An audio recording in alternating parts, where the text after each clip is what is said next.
mischief and jealousy. Don't bury your thought, put your vision to reality. Yeah. All together now, wake up and live. Wake up and live. Wake up and wake up and live. Yeah. Wake up and wake up and live. Rise,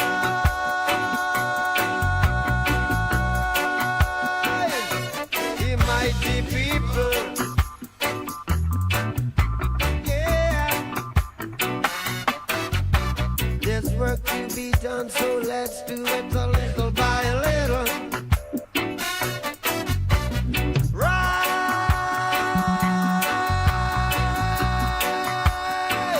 from your sleepless slumber. Yes, yes, yes, yes. We're more than sand and the seashore. We're more than numbers. All together now. Wake up and live.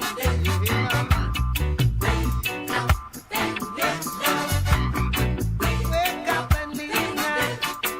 You see one cocoa full of basket.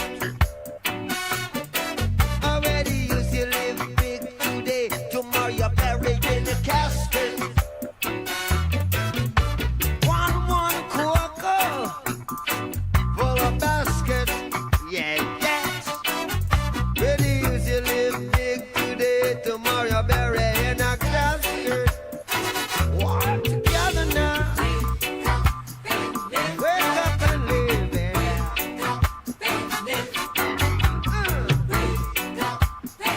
Wake up and live. Keep on playing. Yeah, yeah.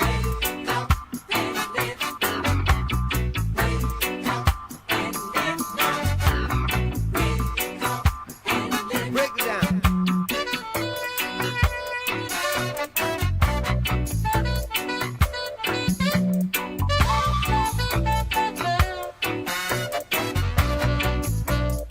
Come on now.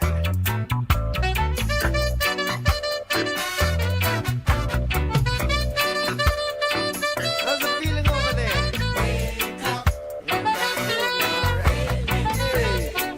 Yeah, yeah, yeah, yeah, yeah.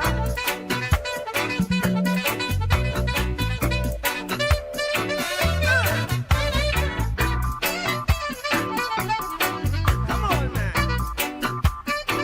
You gotta wake up and live.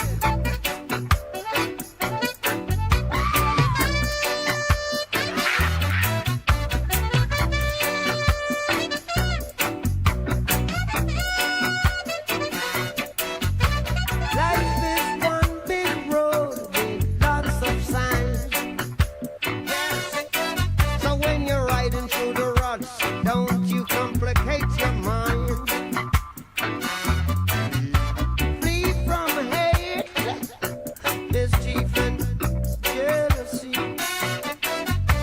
Don't bury your dog, put your dream to reality. Yeah. All together now. Wake up and live. Yeah.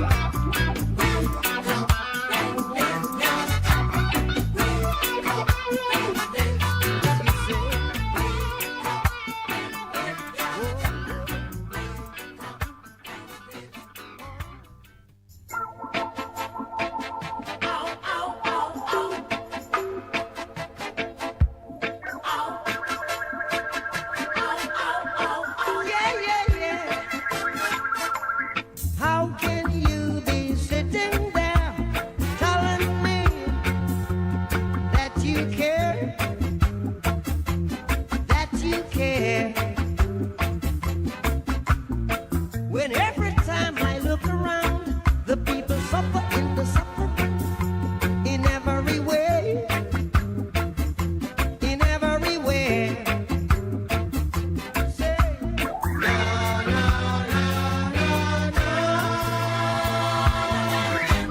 We're the survivors. Yes, the black survivors.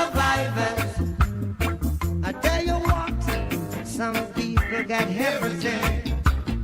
Some people got nothing. Some people got hopes and dreams. Some people got ways and means. Na, na, na, na, na. We're the survivors. Yes, the black survivors.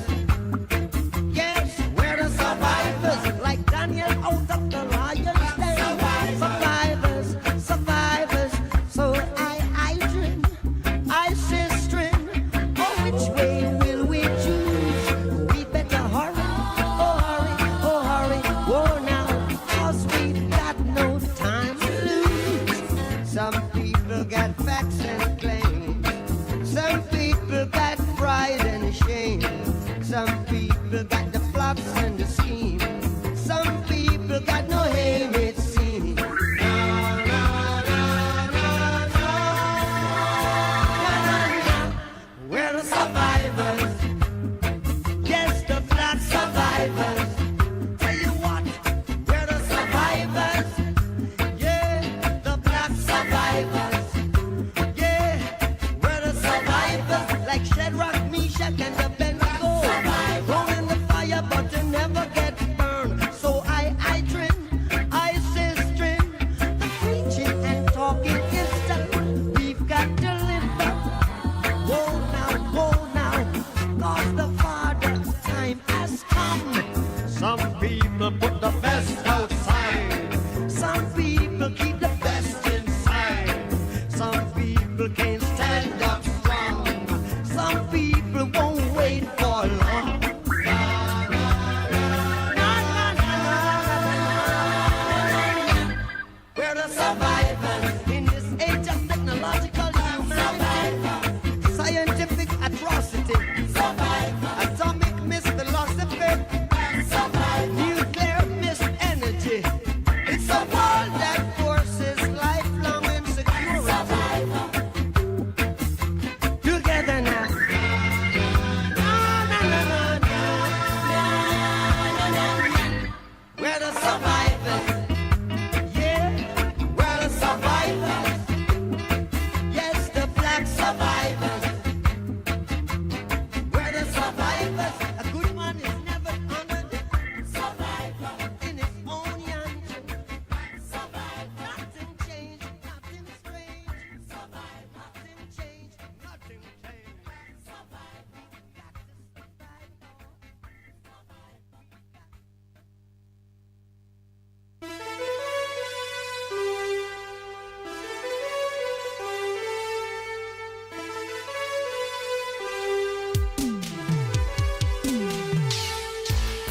What's the matter, people? Solidarity. Solidarity. Oh. Everybody wants the same thing, don't they? Everybody wants a happy end. They wanna see the game on Saturday. They wanna be somebody's friend. Everybody wanna work for a living. Everybody want their children warm. Everybody wants to be forgiven. They want a shelter from the storm. Look at me, I ain't your enemy. We walk on common ground. We don't need to fight each other. What we need. Solidarity. Oh, solidarity. Solidarity. Oh, yeah. Solidarity. Nobody likes to ask for money. Nobody likes to play the clown. Nobody likes to wait in a long line. Nobody likes being pushed around. Everybody wants a family protected. They want to express themselves. Everybody wants to live forever. Look at me, I ain't your enemy. Don't believe everything you hear. This is no time to fight each other. What we need. Solidarity. Solidarity. Oh, solidarity. Solidarity. Oh, Solidarity. Solidarity. Solidarity. Solidarity. Solidarity. Solidarity. Hey, people!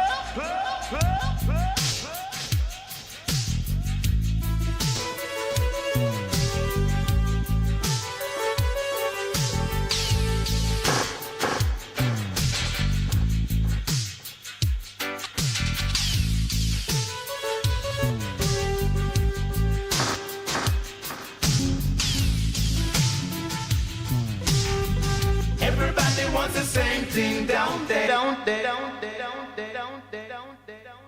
Everybody wants a happy end. They wanna see the game on Saturday.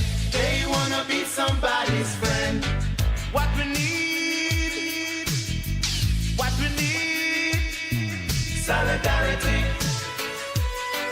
solidarity, whoa, solidarity, Lord, solidarity, oh yes, solidarity, solidarity, solidarity, solidarity, solidarity, solidarity, solidarity. What we need, solidarity. What we need, solidarity. Whoa, solidarity, solidarity, solidarity, solidarity, solidarity, solidarity.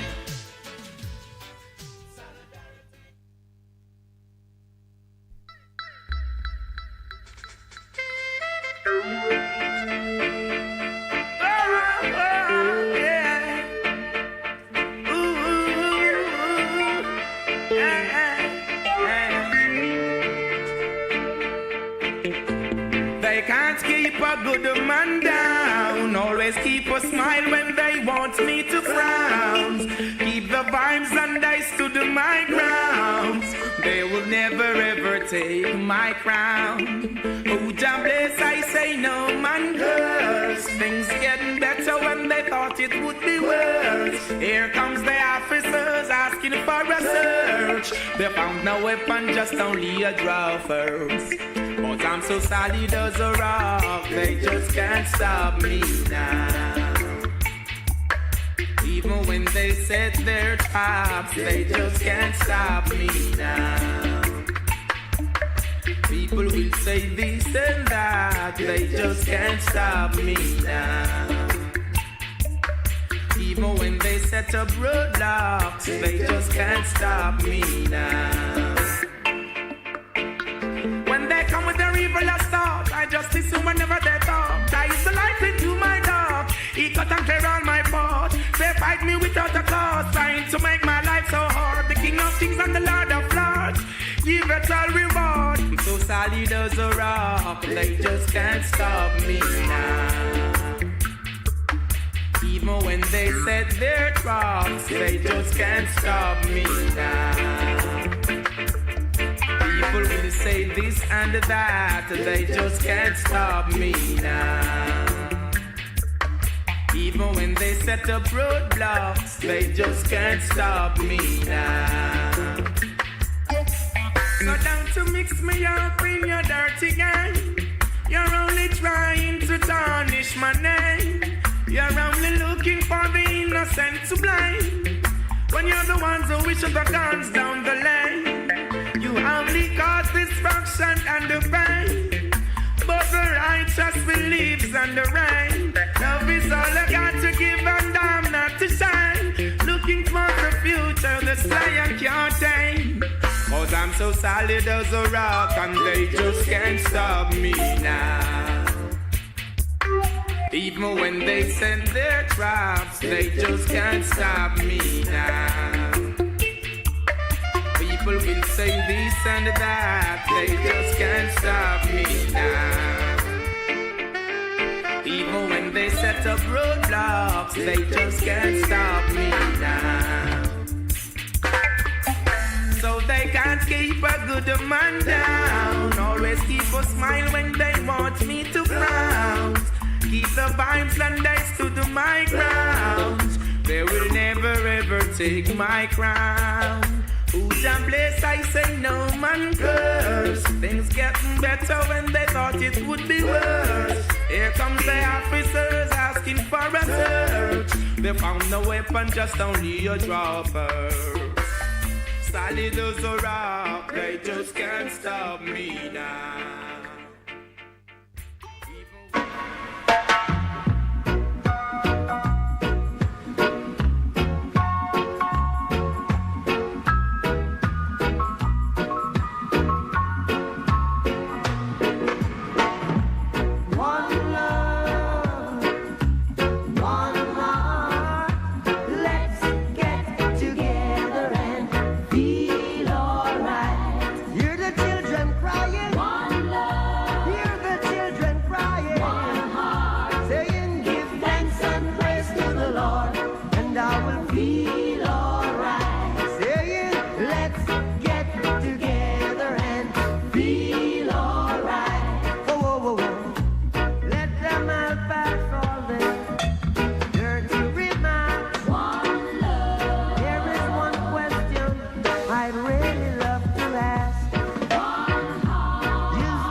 lost and far from home, but I'll find my way.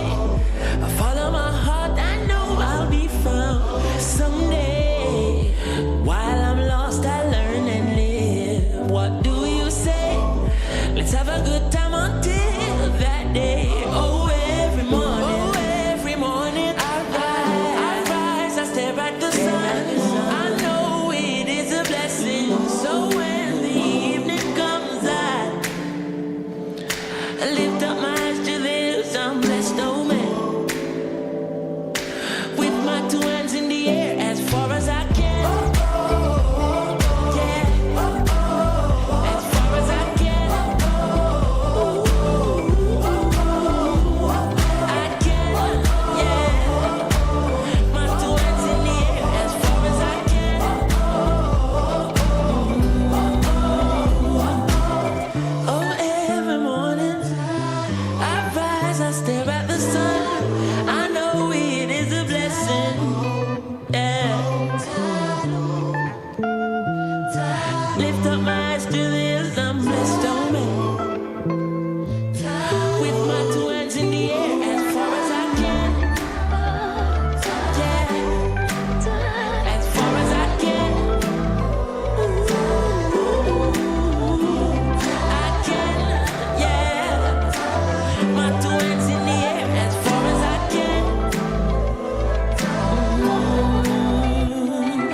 Now I just see that they are not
way over.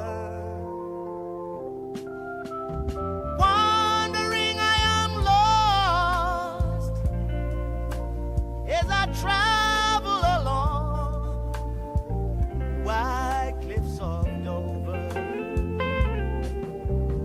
Many rivers to cross, and it's only my will that keeps me alive.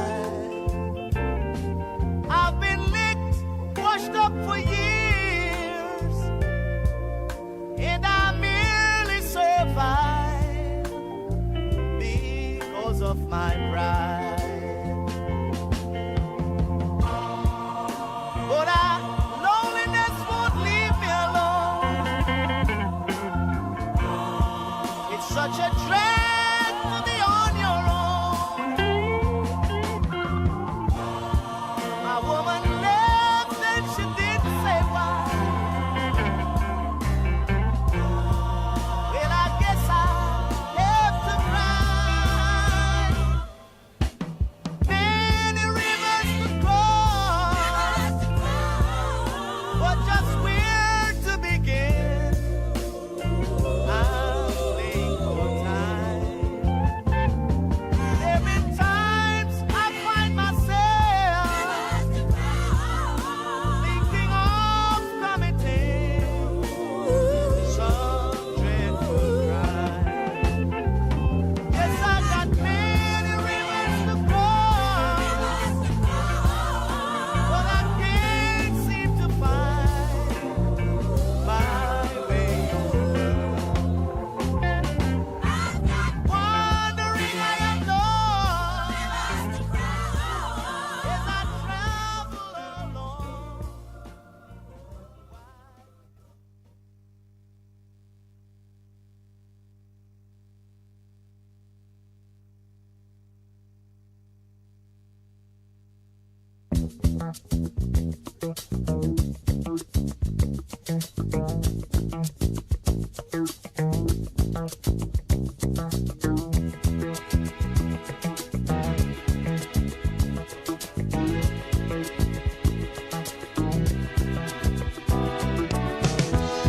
When I wake up in the morning, love, and the sunlight hurts my eyes, and something without warning, love,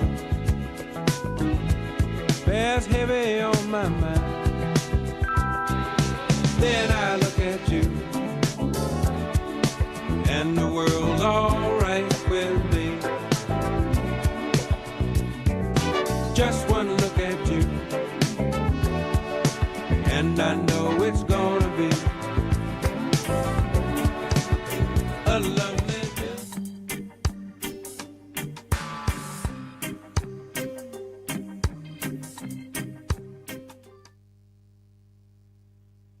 Good morning. Welcome to the Morning Connection. It is Free Flowing Thursday, and as always, we are delighted to be outdoors at the Ligani Club in Kingston, Jamaica. This, of course, is the Morning Connection on BES 100 FM. Better music. Better vibes. Better Hey, the people. vibes of his sound better than No, man, better Let's do it music, again. better vibes, better people. music, better vibes, and the best people. It is BES FM. Good morning, those of you who have joined us on air. This is Radio Land. We welcome you. Thank you for keeping the population high. And those of you who are online, you know, the techno babies, we love you, and we're especially glad that you take the time to write us little notes, keep us on point. Good morning to those back in the studio, Lloydie, and right here to our engineer, producer, man of all seasons, Mr. Lawrence. Man for all seasons. Not of? Man for all seasons. Yeah, that's a different man. That man was executed. The man for all seasons was executed. You just remember, you know, Sir Thomas More. Sir Thomas More. I love that Yeah. book. That book inspired me. When I did it, So- was a literature book. Was it a literature book for you in high school? I think I read it, but they had moved on. Okay, because it was a Because, you literature know, book they for me in changed high it. school. Yeah. Oh, I read but it I 'cause keep I- forgetting that I'm ahead of you in high school. you know. Yes, you are my senior. Yes, And but I it, cherish and honor you. yes, it was. I Just found that book so fascinating. You know, I am the mistress of red herrings. They're first thing on chasing down Sir Thomas More. But yes, there's a distinction between the man for all seasons and the man of all seasons. Mm-hmm. Yeah, man for all seasons. Yeah. Powerful book. But yeah. you know, as we begin anyway, good today, morning, Percival. I see that you remember English literature, the good old British way. And I can never forget my English language teacher. She was so prompt and proper. And we always made fun of her. And It she's sounds still like alive. there sounds like another P is missing from that description. Which one? Maybe she was also pretty. She thought she was, but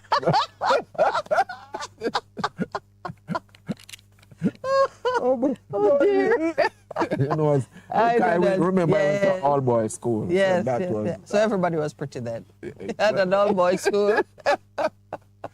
Oh, wow. God is good. God is good. Yeah, we're starting in the right note. Laughter is good for the soul. It's amazing what we get up to when we are in that age, that period Yeah. of adolescence as young men. God is good. God is good. God He is kept good. you. He kept me. And I even know. then we still reflect as more mature. And you remember? Remember? And some of the names that we gave to our teachers. Behind if their they back. ever knew. Oh, Jesus. Oh, Help us. Lord, help I us. know those names can be on radio. No. For sure. No. But what amazed me later on in life when you would meet those teachers and you realize that they were no more than 3 or 4 years older than some of the senior ones. Yeah, right. Of course, to us, they were old people.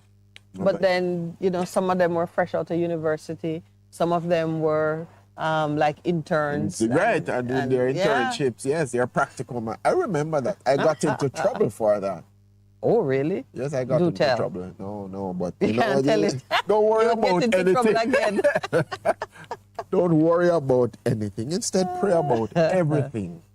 Tell God what you need and thank Him for all He has done. Then you will experience God's peace, which exceeds anything we can understand.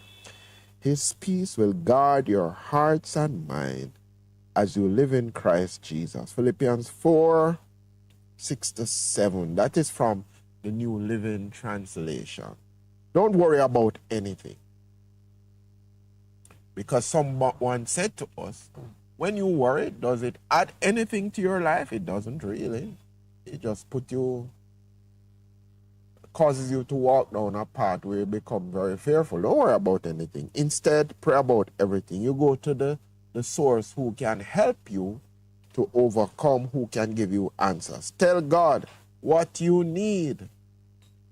Tell God what you need and thank Him for all He has done. So you tell Him what you need, and in the same breath, you tell Him thanks, because you know It is done. it is done. He has answered it. Then it says, then you will experience God's peace. God's peace. To that person who has lost a loved one this morning, experience the peace of God in your heart. An interesting thing is the peace of God, which exceeds anything we can understand. His peace will guard your hearts and minds as you live in Christ Jesus. I love the fact that He speaks to heart and mind. So you first begin to appreciate it in your mind. You see it and the thoughts go through your head. But you know what really begins, or you know the change is happening? When it gets into your heart.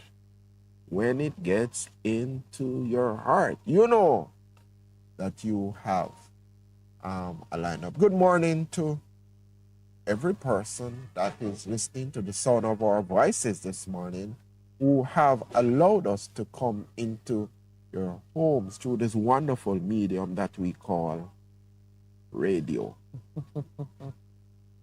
And as we get into, yesterday we prayed, and I like how you prayed yesterday. I must say that the prayers that you prayed in terms of our nation, repentance, but the prayer in terms of the elections. Because you know, time is running, and if we continue at this rate, you know, we might not see the election happen before the end of February, even though February has 29 days.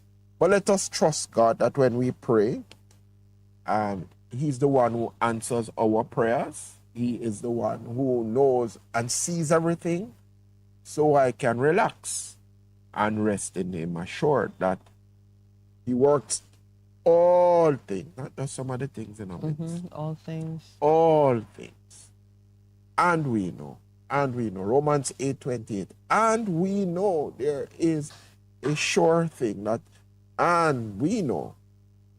You know when you know what you know something? You know when you know that you know that you know, and nobody cannot take that away, and we know. You're not disturbed by all what the, you say happening. the And we know happening. that all things work together for the good, to those who love God. I was those who are speaking called to into his- I was speaking to a rabid political animal yesterday. I had to keep my distance. a Let rabid that be political animal. You know, one of Yeah, the those rabies. who political rabies. Oh, geez. So you know, it's it Can't can say be it. contagious. I have to stay clear. Yeah, you have to But put this up is with it. one of those persons who study it, know it, love it. Can you wake them up and they can work a thing out. And he was very, very confident that today in Parliament, because there's a sitting today, That every- announcements will be made. Which one are the announcements? The one about who that 6 and which No. person there? Oh, please. No, not that. For That election. election when called today. Uh-huh. Okay. Yeah. Because you have to have remember 21 Parliament days, has to 5 days go on and the break 21 for it. days, yeah, man. Right. Parliament go on break for local government. I thought it was. Well, you seem to think so. As to what's required by law, it doesn't for MPs. MPs still have their position. Yeah, because I'm just saying the but if parliaments everybody are. gone out to No, but- everybody gone out to campaign, Mind it, who's minding the house? Yeah, but that could become serious enough. No, I'm saying it becomes serious in the sense that okay, an announcement could be made. It could have general election could have called, Well, he didn't go that far, but he did say announcement today. So I'm watching to see if the rabies has infected you. No, not me. Never.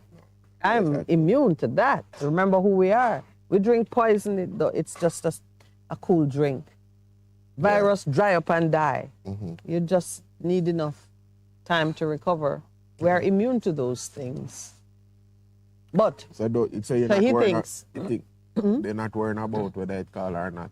It is just we proceed. Yeah. no, our job is the same, Yeah. Our job is the same. Our assignment is the same. We're not like those who people have expectation that policemen will abandon their post because they hear a noise. Okay. You have since repented of it. No, I've not repented of it. Not repented. Unrepentant person. I'm unrepentant person. That sounds like something. An unrepentant person. Anyway, I wanted to show you something in the paper. Which one of them? Where is it? PNP Lowell must showed have it to me. policy. No, Which not one? that. Lowell, I can't find it. Should bank start? Freed symbiote execs want DPP blocked from appealing judge's ruling. Well, that headline. And there's a picture of me looking less rabid than the last one the Gleaner used. They tried to find one.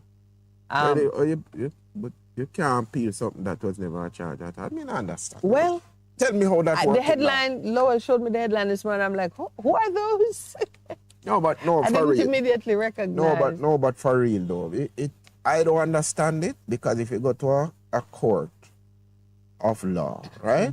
That's why the peace of God which surpasses all understanding keep your heart and mind in Christ Jesus.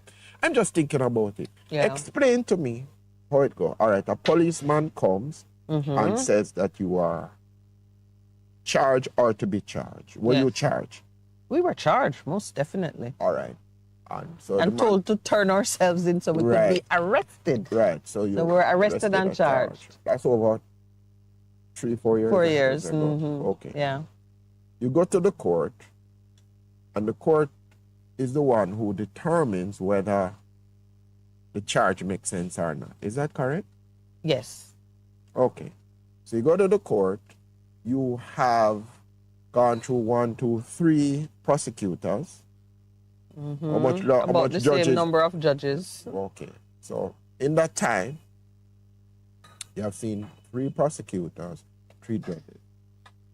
The judge, because the ruling is on the internet in terms of the lady. Oh, you saw it? You remember you shared it with Yes. me? Yes, the lady says, Okay, no. we're coming up on the break. We're like, Lady says, well, tell me which charge, which one of them.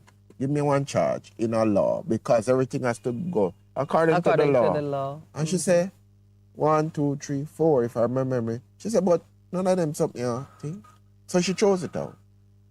True? Yes, and the DPP has. And the DPP said at that point in time, remember this You last remember year, it. no? Yeah. She said she's going to be working All weekend. 24/7. She said that, she's going to appeal, but you can't appeal something that never even saw the light of day in the parish court. Some citizens might think it's a waste of the state's money and effort. So But you can appeal something you know no charge. Me not understand. I'm going to work on you during the break. Is it time for the break, Mr. Producer? All right, we'll take the break. When we come back, yes, we are in the news again, but this time in a different way. So, when we return.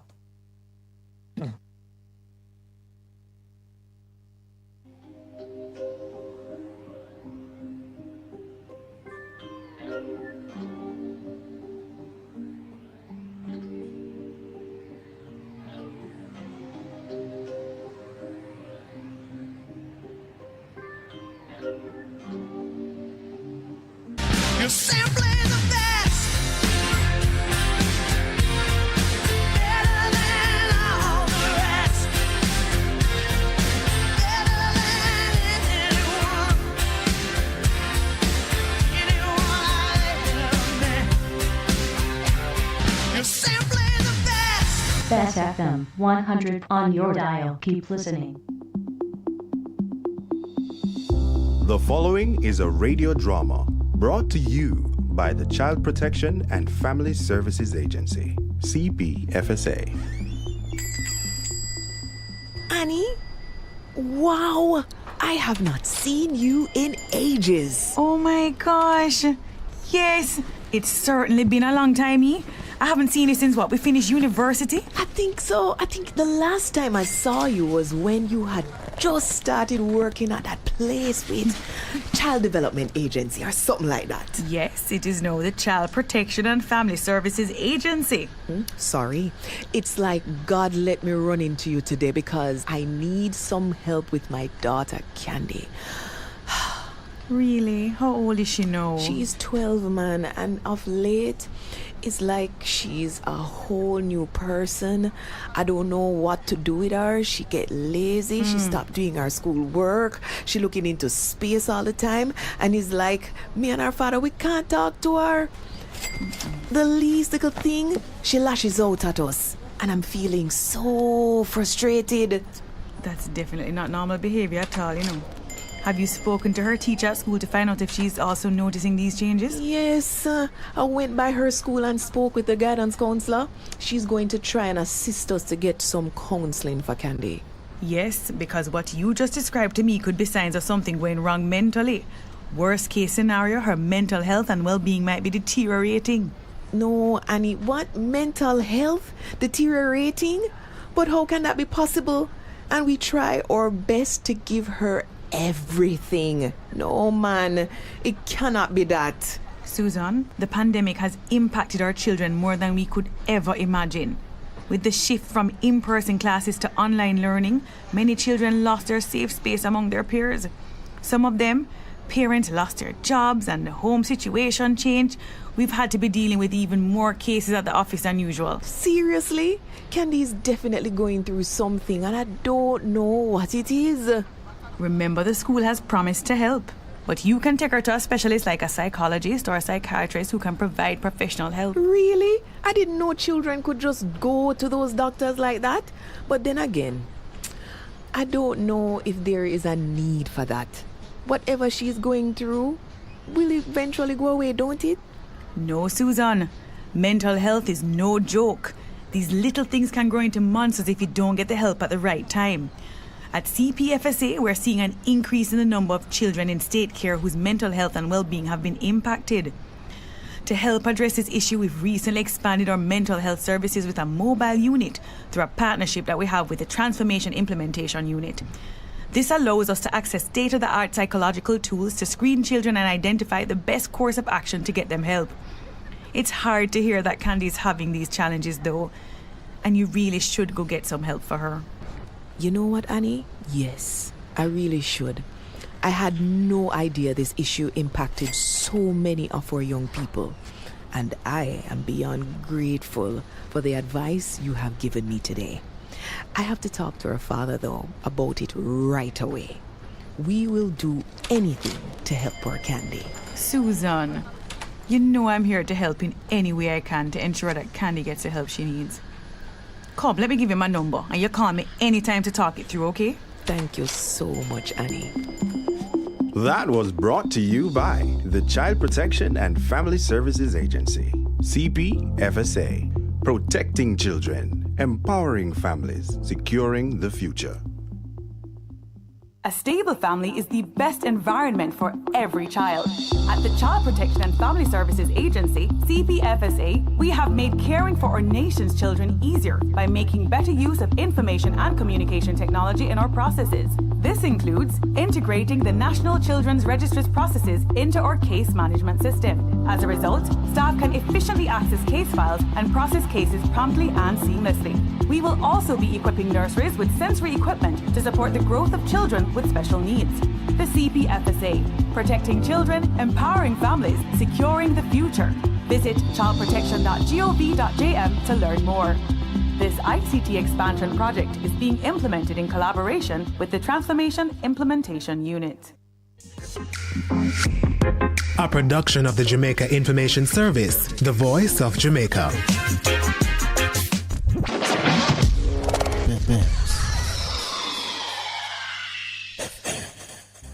We're just a click away. www.bestfm.com. Streaming live on the internet. You ever hear Earthquake call and say, "Hello, Miss Lee, yes, it's me, Earthquake, I come in Tuesday around 10? No, sir. Earthquake does arrive unannounced, and when it come, it shake all sense and sensibility out of we. Remain calm, stay inside, and do the DCH. Drop, cover, hold on. Once the shaking starts, you know it's earthquake. Make a quick move to a safe place. Don't run to the door, we are in the exit. Stairs might block up or full of people. Elevator, avoid that, because you might get in and poof, power gone, and you're stuck in that box without ear. Drop, cover, hold on. A message from the Office of Disaster Preparedness and Emergency Management. What should a taxi service do for you? On-time taxi service is more than just a ride to the other side of town. They offer clean and spacious vehicles, reliable service, and promise to always look out for their customers. They'll come when you call and take you where you want to go on time.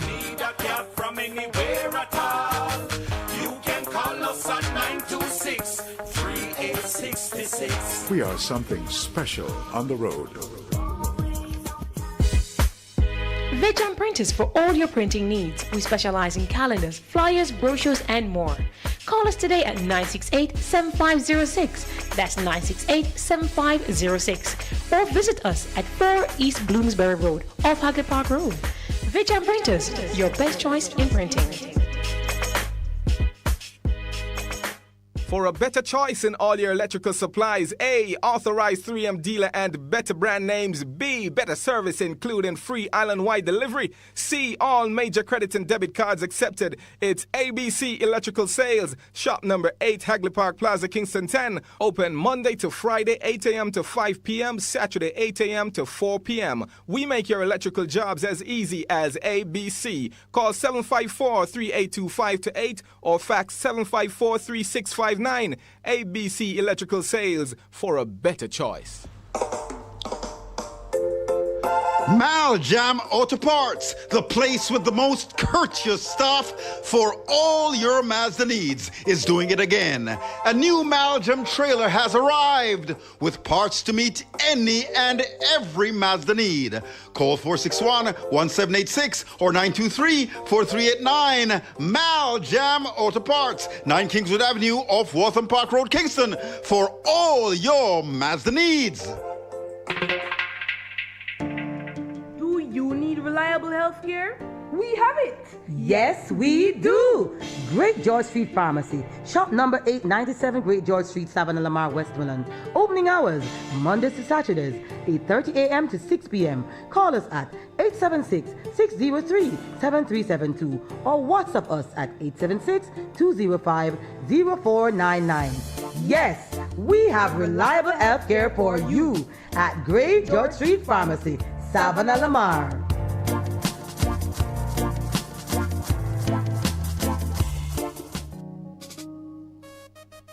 There will be days when you're too tired to move, to drive, but you think you have to because your vehicle won't wash itself, right?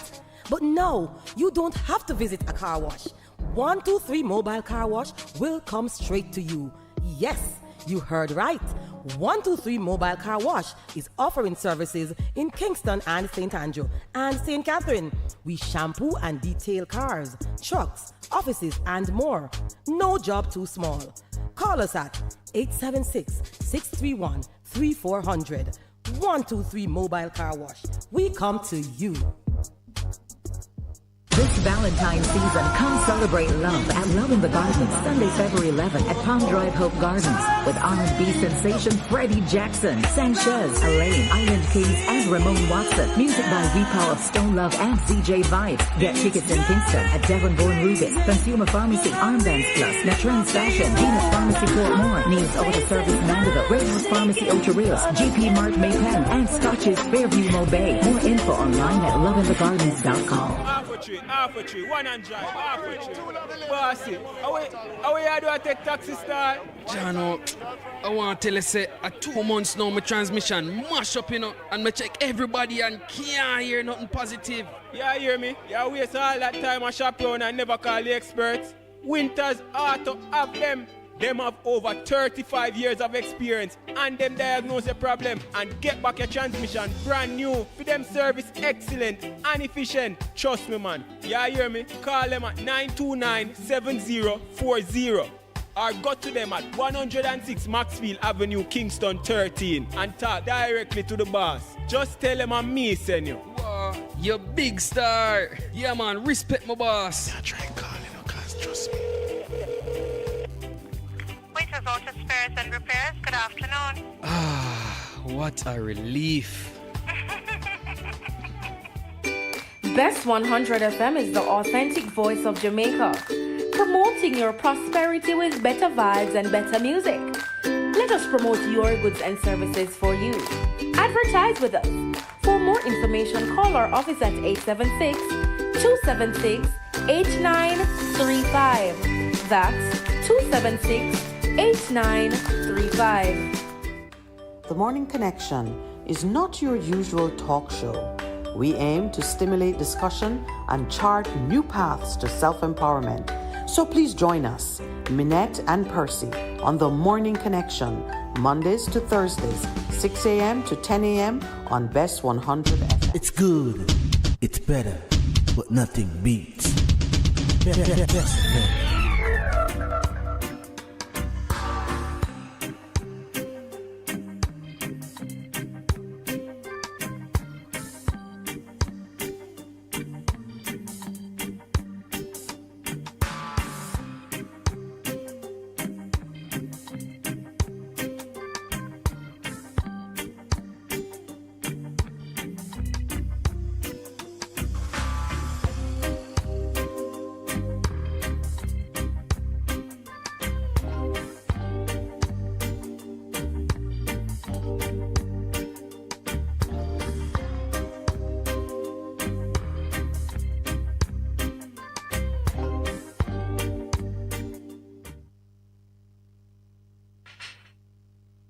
Good morning. Welcome back to the Morning Connection.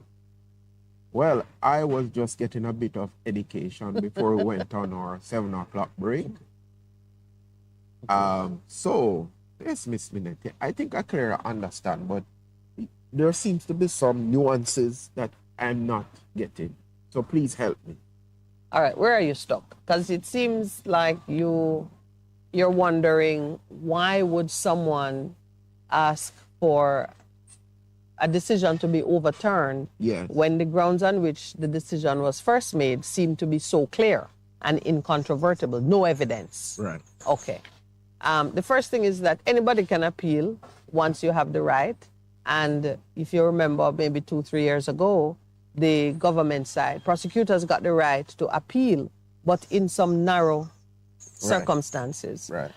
One is where the sentence is manifestly unjust. Right. Meaning, for prosecutor, it's too low. And we saw them use it. Yeah. In terms of some murder or something like Right. Yeah. The other is where the decision shows such a marked departure from justice that it appears that something wrong occurred. And usually they talk about, it means like, maybe you bribed the judge. So, yeah. There is some, it's narrow. It's narrow because remember, people are presumed innocent until they are proven guilty. That's correct. And that don't change. If the court says there's no evidence against you, it means your innocence has been confirmed or reaffirmed. So you don't allow the prosecution to keep charging and really. But that in itself would be a corrupt process. Yes. You're corrupting the process. Absolutely. That is why traditionally throughout the world, prosecutors don't get a chance to appeal. Okay. Because the citizen is innocent until proven guilty. And if you tried and you couldn't prove it, then you don't get to keep going back. So why Jamaica put in? Those narrow areas on which they can appeal are good areas. Okay. Just imagine you managed to corrupt the jury, or the judge was compromised, and a decision that is unjust would stand because the person has been tried already and acquitted. Okay. So it makes sense that prosecutors can appeal when something of that nature happens, or, as I said, where the sentence is manifestly ridiculous. Okay, so like, we kill somebody and they give me 5 years, and should I get 20 years? Yes, okay. or they give you a suspended sentence. For murder. When you should be, right, okay. when you should be behind bars. Okay. So those are good reasons why. So you said there were 3, so what is the third No, one? it's really 2 categories. Just 2 categories? 2 categories. So in this instance. Sentencing, the person has been convicted, but the sentence is such that the government need to go back in and make sure that justice is done. Right. And the other one is where the process by which the sentence was, the acquittal was achieved, has been compromised through one form of improper behavior or another. Okay. So they talk about it's like judicial misbehavior Okay. So, but none of those. They don't apply here at all. So what is being applied here now? At first, when she appealed, she said you asked me to do something that it would be against my own interest to even make sense out of it. But the first thing I noticed in the appeal is that it was saying further information, the judge's ruling was required in order to be precise about the grounds of appeal.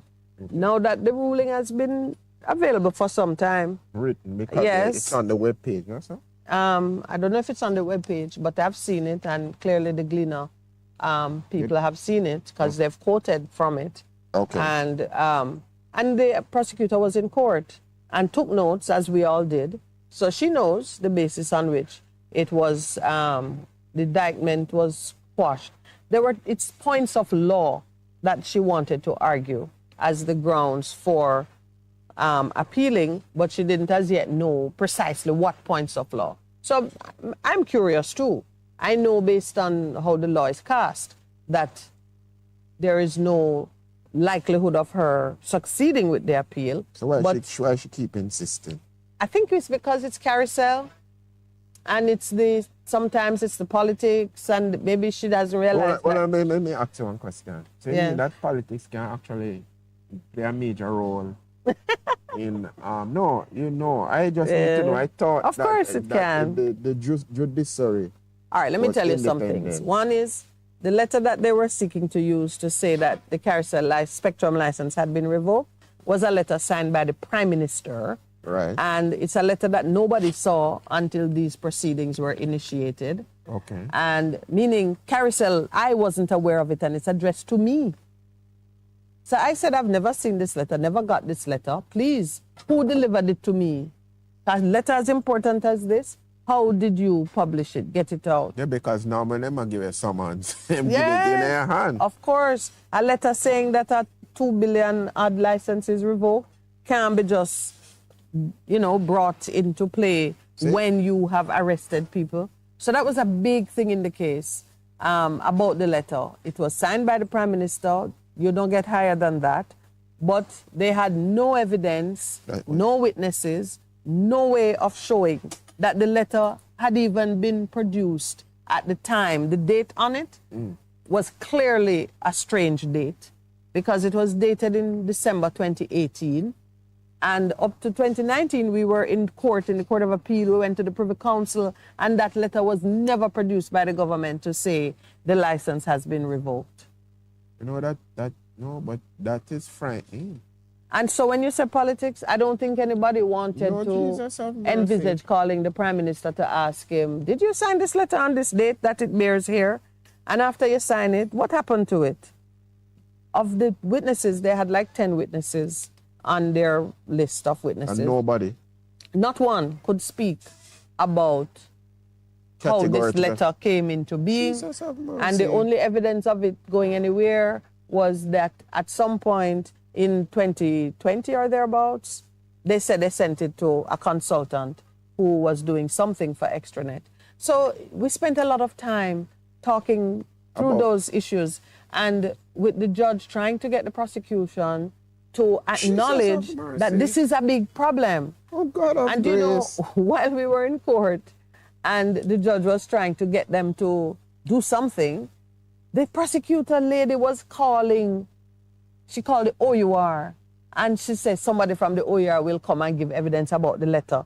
A letter that was written by the minister at the time, the Prime Minister, in the ministry, nothing to do with the OUR. And the only witness she was offering was somebody from the OUR. It was messy. It was messy. No, man. That's why you see, and I love how they quote from the judge's reason. That's why the judge said she's not giving them any more adjournment so they could fix the case. The judge said to grant an adjournment was to afford the prosecution another opportunity to fix the case, in quotes. No, so that's why I say politics. No, but let me ask you a question. If this happens in a parish court matter that really should have been a fine or something, so what? Petty sessions. Yeah, what happens? Oh, yeah. Percy, if you had met me, if we were doing this in 2017 when we went to court for judicial review proceedings, this is when it all started.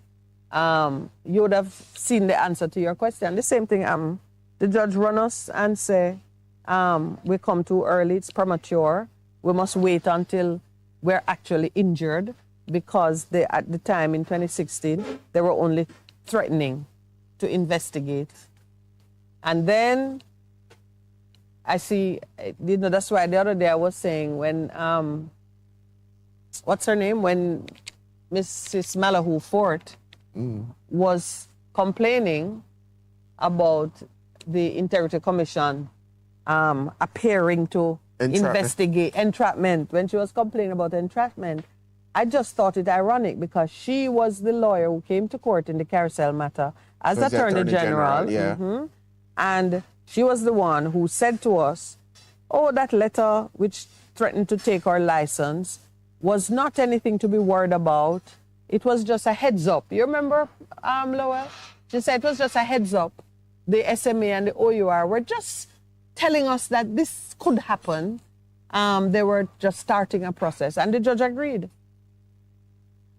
So the heads up now becomes a thing that brings the highest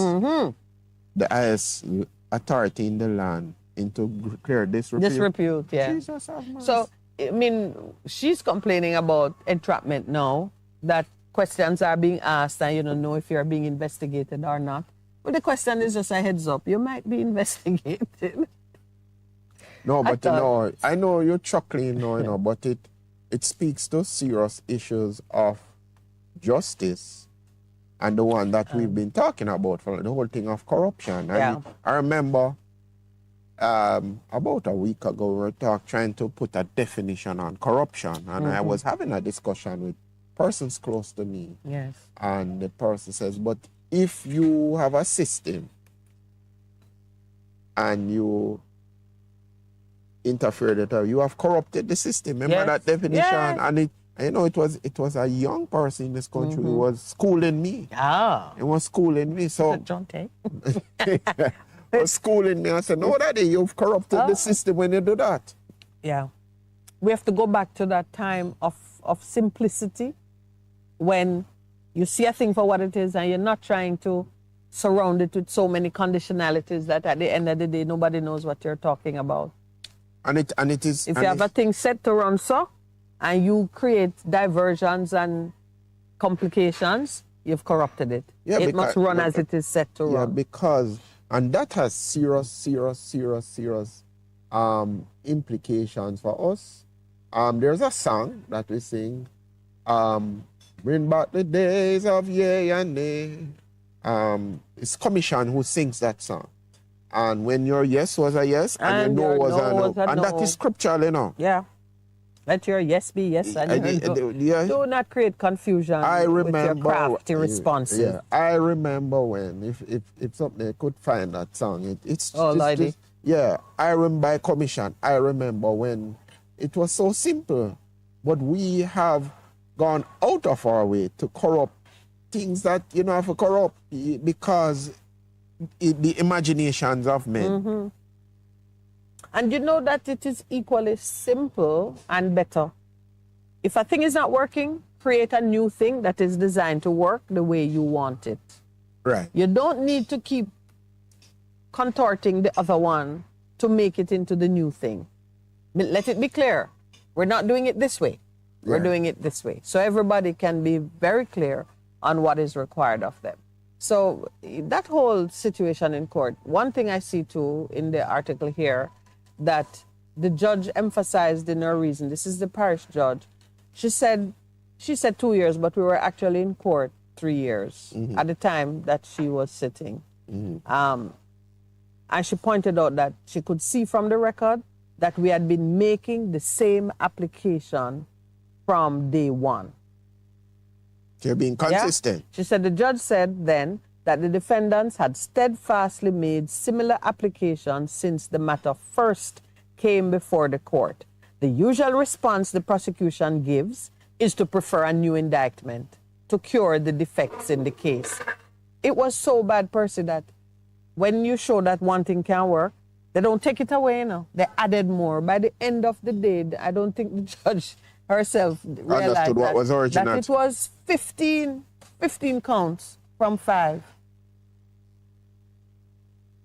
By the end of the day, that prosecutor had brought a different indictment. Now it gone up to 15 counts. Every time something was challenged and they tried to work through it, rather than let it go, they added new ones. And the lady who was in court, the prosecutor, she was in constant communication with her office. Said this one, no, try that one. They were. It sound that way, you know. If that one, they know. She spent a lot of time on her phone and coming back with, because the judge would say, all right, if you have to consult. She kept saying she didn't have the authority to do things, which is why I just have a concern that, political considerations came into play. She was texting, getting instructions, being fed. So you just saw her there all the time, and then she'd get up and say something. But the judge was saying to her, the parish judge was saying to her, every prosecutor who stands here has the authority to make whatever decision is necessary on the spot. So don't tell me you don't have. She had to go back to somebody and it was... Oh man, that is unfortunate. I'm happy to see the end of that part of it, but they have to be held to account. No, but so it's like in a lot of things, in a lot of ways, a lot of things are coming to boot. It's coming to a boiling. A boil. And we need to just stop and repent and do what is right. Don't be unrepentant, Percy. You said you were unrepentant, Percy. No, man. Yeah, that's one different thing. You put me in your... No, but I'm just saying, they just need to stop. They need to stop. They need to stop. There's a lot at stake, even though we don't even recognize what is at stake. For a judge to say this, for example, I mean, I'm intrigued by some of the details in the article. The prosecution has delayed disclosure and or demonstrated a flagrant disregard for their duty and to so comply with court orders, because each time this judge was really working. Each time something came up. She was doing what she must do. Yes. I mean, I thought she did too much work to the benefit of the prosecution, because each time something came up that was clear they had no witness, no evidence, the law was not on their side, the judge would say to them, okay, if you say you have it because the prosecutor kept saying that they have evidence. It wasn't in the documents before us, so they kept saying they have the evidence. So the judge would say, okay, disclose it because you have a duty to disclose that's the material on which you're proceeding. Yeah, because I've noticed that in some cases the defense judge is saying, but where that come from? Because if you are teaching me about the law, if you are glad you're learning. I'm a good student. You are a good student. When you get fired up as a JP, the nation will be blessed. Yeah, you say I'm not fired up now anyway. No, because there's no structure for you to be fired up. No, but what I'm saying is that I thought, and I guess the layman thinks, okay, you watch on television and you see where the man just throw something and just throw the thing. But you say, no, that can't, right? That is television. No, that is television. There was a time when we used to call it litigation by ambush. Okay. You hide your winning card until the person has done everything. They have seen everything they have, and you realize that they have nothing to beat the card you're holding. Right. And then you're with a flourish. But they have to know if you have the card. But what you're saying is that if you're going to bring a case, you have to give me all of the evidence that you have. Yeah. So I am, myself as a defendant, can defend myself. Yep, because you're presumed innocent. Right. And the Constitution, the Covenant, the Constitution guarantees you this right, that you will face your accusers. Yes. So the one who is accusing you is the one who must come to court and face you. Not in brother or in relative or somebody having it a third hand, me did hear say. So you're guaranteed that right. You must face your accusers. 2, you must know the charges that are against you. Right. And you must have any evidence that could give you a defense must be shared with you, must be disclosed. Sometimes, see, when the police are investigating a crime, they're not investigating it to prove you guilty, They're investigating the crime. Whoever committed, wherever the evidence leads is where they should go. Right. So they don't just ask questions of the people who they think can help them to convict you. They're supposed to talk to everybody who know everything. That's why sometimes you hear them say, anyone having information must come forward. That's what they're doing, right? Right. So suppose they talk to somebody who says, I saw a man of X description walking through the neighborhood at the material time. But the man they have in custody don't match that description. That means it shows, They are supposed to give to your lawyer to say that the witness who said, I saw a man of... Okay. You see? And that is why cases have been thrown out after somebody has been convicted, simply because you suppress the evidence. There you go. You suppress the evidence. You're writing the law book now. You suppress the evidence. You must know. Well, But and that's why when you hear me speaking, it's 7:32. I'm not sure if we're taking a break. Oh, so we should do that now. Thank you for the extra time. That's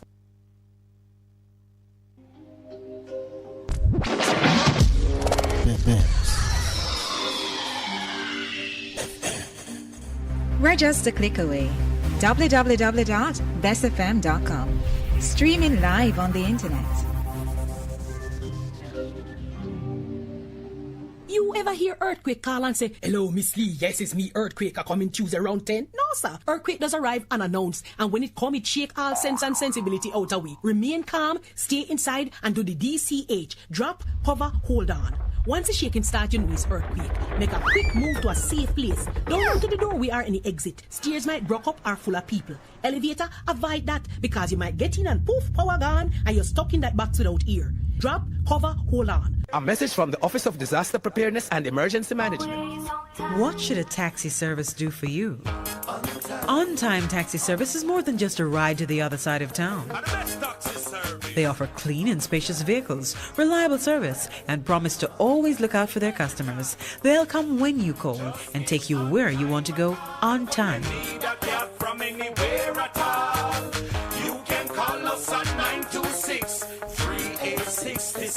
We are something special on the road. Half a tree, one and drive, half a tree.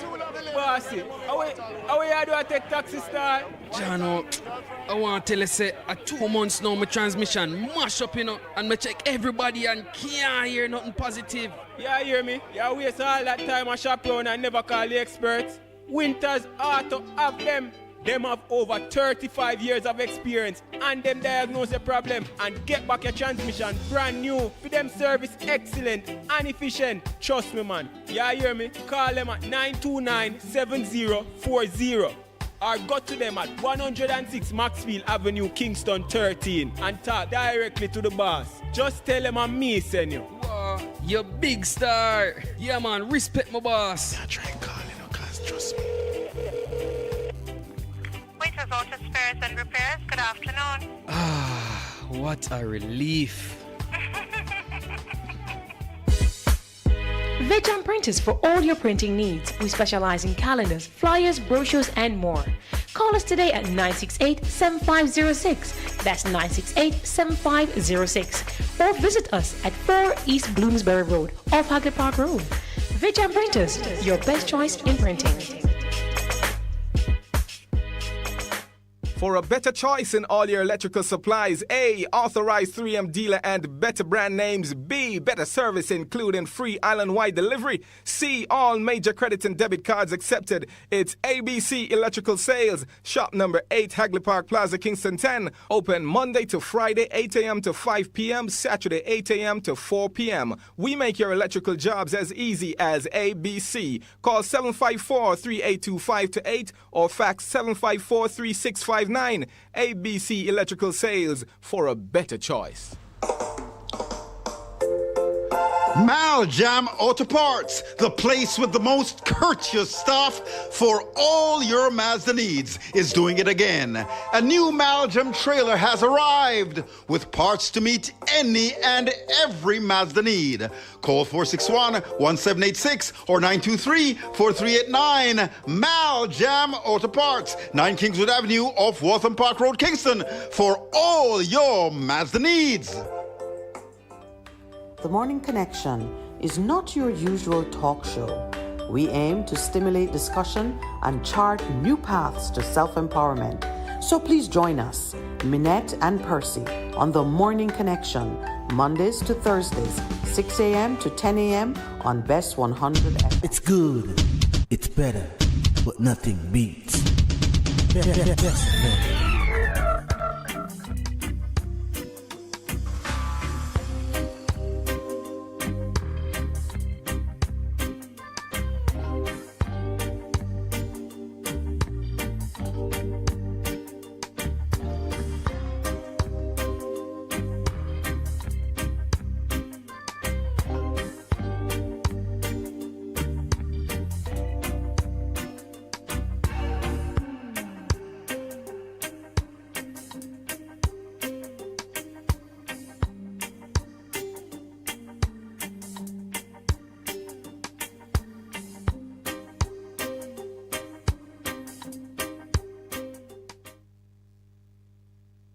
Good morning and welcome back. You know it's free-flowing Thursday when you see... This one flowing away. This one flowing away that I just see some things happening in the spirit. It's flowing because it is flushing out.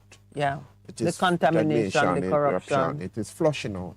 But then the river that flows, that brings life, is a godly thing, and it is everything that is dead though, is coming to life. And who believe that it would stay that way, now they are standing in the way and the path of God himself. Because he's a God of justice. Yes, he is. He's a God of justice and righteousness. And I personally, I have to trust him for that, because everything that we were doing based on the laws of this country, positioning ourselves rightly, doing it on time, speaking truth, there is not a single statement made by the company, because I was the one preparing the documents, that is not based on verifiable truth. And at every turn, we go before the judges, they run us, we come too early. We go before the judges again. This time, they said the minister is entitled to act within a certain remit. And unless we can show something which higher than what we had already shown, the judges were not going to allow us to challenge the minister's decision. That same decision, which was the decision to revoke the licenses, the operating licenses, that same decision has now been brought into question. But I'd always believed, that God was doing something. Where Lowell and myself are concerned, I always believed God was doing something of a higher order. And I couldn't see it clearly, but there came a time when I had to just lay down arms and trust in what he's doing. You mean like a Joseph, sold into prison? Yeah. Into slavery. Sold into slavery, go to prison. God was with him.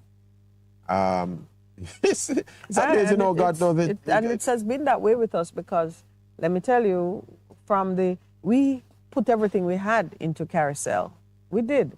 Lowell was working as in an executive capacity, pretty much for nothing, because it's our business and we were investing in it.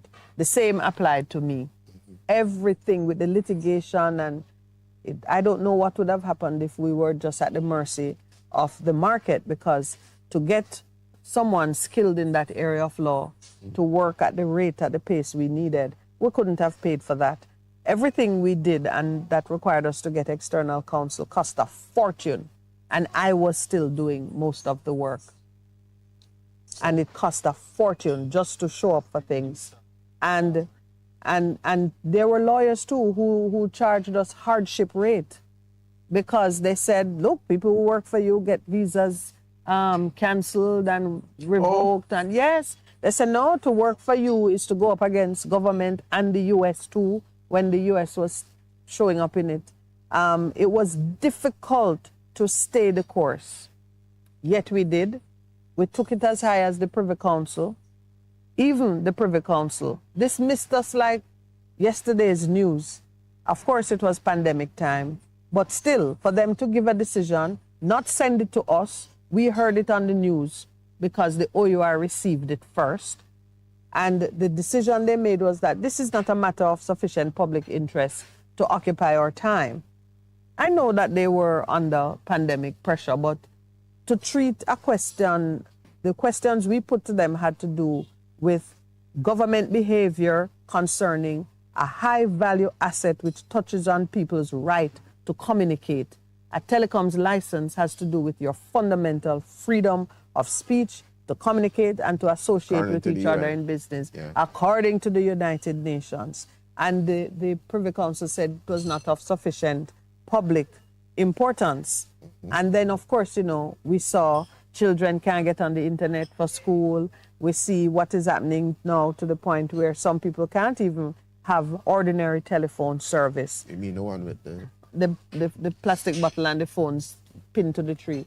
So we see these issues coming together, and I really have just accepted that not by might or by power. It was not going to be by any excellence of legal work. It was not going to be through political networking and connections. And it was not going to be because the judges of the land even understood and were ready to dispense justice. And they never understood it. They never understood They it. never had the understanding. Everybody was afraid. The file was designated as a national security file because the Minister of National Security had said some things making it appear that Carousel itself was a danger to the security of the nation as well as the security of a foreign nation. Those are the words used in the investigation and in the notices and so on. So it was really extreme. And of course, everybody knows, Lowell and myself, or visas to travel to the United States were publicly revoked, because after it was revoked and we said nothing, it was then leaked to the press. So it was in the paper. And, you know, journalists were calling me and asking, you know, was it true and so on. So we were really, really, really put under the gun. So to find ourselves at the end of criminal prosecution now, where the judge finally, it is out there that there is no evidence against us, no evidence of wrongdoing, of criminality, of breaching any law. The judge says it clearly, and we sat through hearing the prosecution respond to the things. We saw the list of witnesses. We got the witness statements. And then the DPP appeals. That's why I say it's political. Okay. But she may have she may have missed the turning of the tide because, you know, God is in control of this stream here and he's guiding it. And the DPP may have thought that it was well within the interest of government to continue to prosecute us and to inflict injury on us. But I believe that that tide has turned. I believe that after what happened in court, there is no appetite to continue fighting us in the way that it started. What interest would the Prime Minister have in proving that in December 2018, he did in fact revoke a license by letter? I don't think he would be interested in this right now. In this right now. It is a smear against his own credibility. And that has taken some beating, some serious knocks from other quarters in the meantime. Even in terms of the courts, in this time, the letters, he has a thing with letters, it looks like. Yeah. Letters. Remember the Supreme Court? Yeah, getting the senators to sign their resignation letters. And then they took it. Took it and says, no, the Supreme Court ruled against him. Yeah. Again, states of emergency get to know. And there's one more thing where them get 3 times go to court. And he was one of the... he has not come out looking good. And most of it is because what you see is an effort to manipulate people's decision-making to gain political advantage. Corrupt the system. Yeah, right. And as we have said, if you, and it's not me say it, it's just a truism, it's something that I have learned. My grandmother, God bless her, and my mother too. I've gotten whoopings for it too. Yeah, she said, talk the truth, no man. Talk the truth. If you speak the truth now, you don't have to remember what it is you have said. But as now people are coming out, when you see, and it just continues to blow my mind. When the former PSOJ came in and he spoke so candidly about what he saw, and he continues to speak, you know that a lot of things are turning.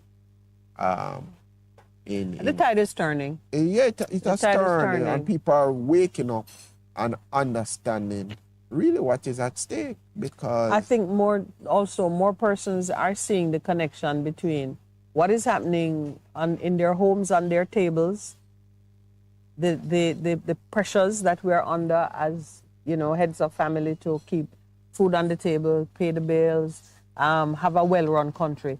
People are seeing the connection between corruption and their well-being. Yeah, before that, I don't think it was so clearly demonstrated. I give credit to the Integrity Commission for the work they have done.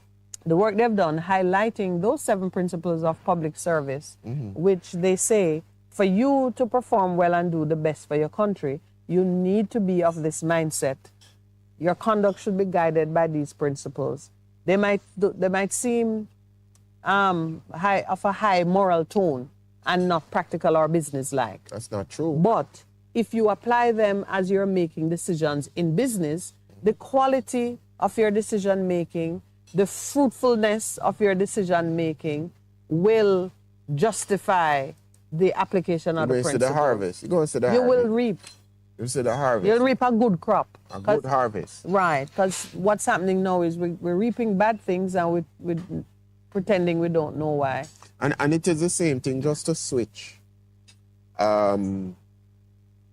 Yesterday we had a very spirited discussion about the report of the OECD. Oh, OECD, yes. And I heard a major, about half an hour of it, on another radio station where Damon Crawford was talking, another gentleman who had been in teaching for 40 years, and another younger person.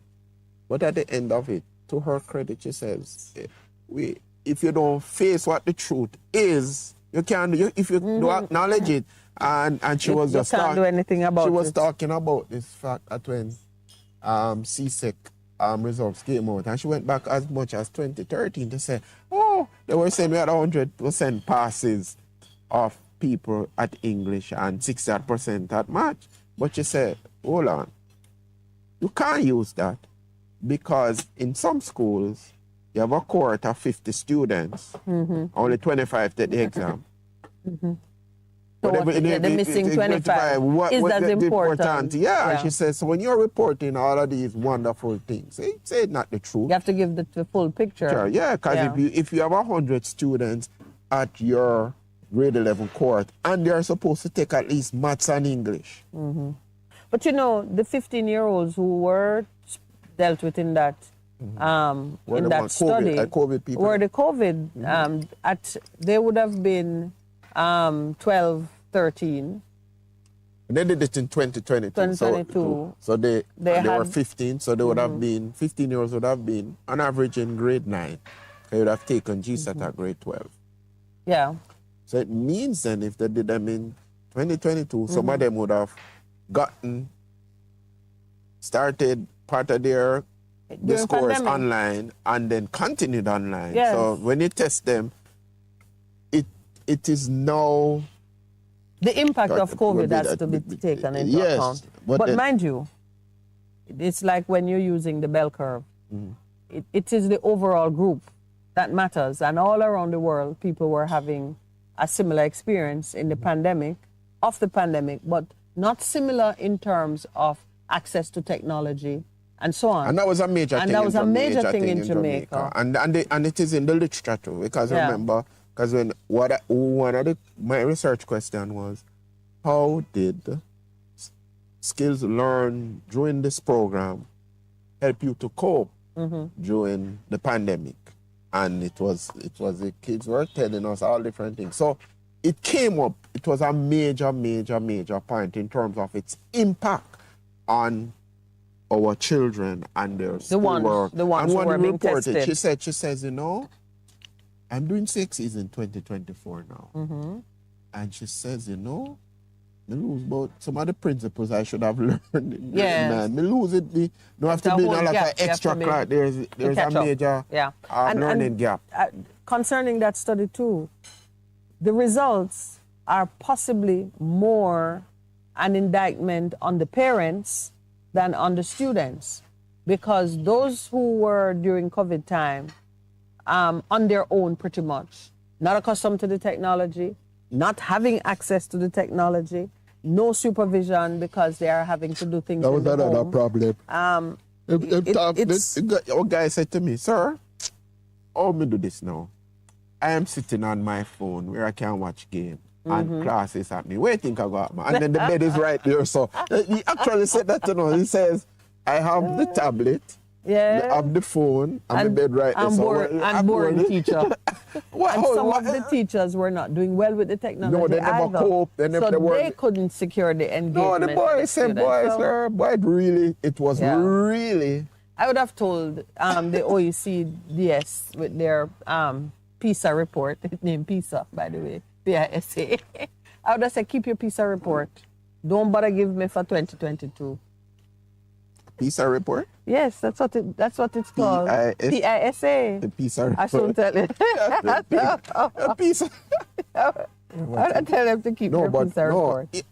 All that is said though, but we know whatever has happened, I still content and maintain with that. Our education I was system. researching it, because I wanted to know on what basis was the world presuming to measure children on the same standard when these children had dissimilar environment. No, but it's a report that they've been doing. They started with 40 countries and 80. So it's a report that's been there. It's probably just now that we have become a part of the reporting. But it's been around for some time. The PISA report. PISA report. I'm not talking patois. That's the acronym. PISA. The PISA report. But the truth is, our education system. Percy, I'll say this again. Mm-hmm. If we are moving to global standards, then we must have the same resources being applied in the various places. Somebody agree with the other? Somebody on the program agreed with you on But that. we should. You can't be standardizing things. That means I have to walk a mountain to get to your first step, and you just roll out of your bed and you're there. So PISA means Program for International Student Assessment, and it targets 15-year-olds. It measures 15-year-olds' ability to use their reading, mathematics, and science knowledge and skills to meet real-life challenges. 18. No, because if you choose 15, you have time for correction before they enter the workforce. So because they are at grade 9? So you can spend the next 2 years addressing the gaps. Well, my 15 it's a brilliant point to be able to do that. My son at 15 was in grade 10, actually. Yeah. But wherever they are, at 15, you have 2 more years of study on average. And you for most children. For most. Yeah. And you can use it usefully to close a gap. I heard a term introduced yesterday by the senator. He called it the inverted classroom. He's been doing some thinking about that. So we need to find out. He said, Senator, when it inverted, talk to us about what is the inverted classroom. Yeah, so. Sound like something they man made up. No, it's not me. I know you didn't. I'm kidding. I'm just being unkind. No, man. He been giving some serious thought to his portfolio. And I remember, when he was there and he put something that I found that he was doing. And he says, in my constituency, we must ensure that out of every household is there, we make the provisions that somebody can access university education to begin to break the cycle. But that is against the backdrop of trend. What is trend? About the trend. Listen, get the trend, the TR. It's a government of acronyms. Yeah, that is just like how you have Spark and no road. Oh, Lord. Spark is the new thing in government for fixing roads. I mean, they spend time on all the razzle-dazzle marketing. When they would, that money that is spent on marketing fandangles. I was reunited with the word fandangles last Christmas. Fandangles. So I'm going to use it for another 2 months, yes. I went to a place that looked like it would be beautiful if decorated for Christmas. Yes. And I asked the proprietor, no Christmas lights? He says, I don't believe in fandangles. Okay. I'm like, okay then. So yeah, we have a predilection in this season, government that is, to just have all these great acronyms, marketing terms, and very little real world evidence or fruit to make it meaningful. That is a challenge you're having. Yeah. I do like the idea of PISA though, because if you could indeed standardize performance across, let's say, a global platform, so that children educated in one place are accorded the same advantages, respect, opportunities in another place.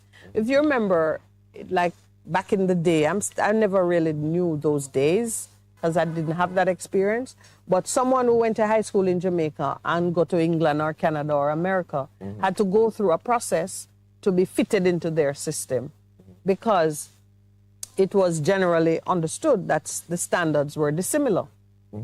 So if you could indeed have a standard in education that you could confidently say an American 15-year-old, a Jamaican 15-year-old, a Canadian 15-year-old, a Japanese, Chinese 15-year-old is the same in terms of acumen and abilities. That would be a good thing. Yeah, it's true. Yeah, That's it would be a good thing. Yeah. And you remember, it's so funny. In the spiritual realm, we understand that a major change is going to occur when we return to oneness, when there is unity. So that's where the blessing comes. Yeah, so the idea that based on just how we educate our children, it's important. There is that move towards unity. And then that video you showed me where there was talk of, through WHO, the world moving to oneness under WHO's umbrella. Of them passport. That's another move to oneness, But them on the ranking, Yeah. turn to Tower of Babel. Yeah, but matters not. What I'm referring to is the consistency in trajectory. In the will of God, man must move to oneness.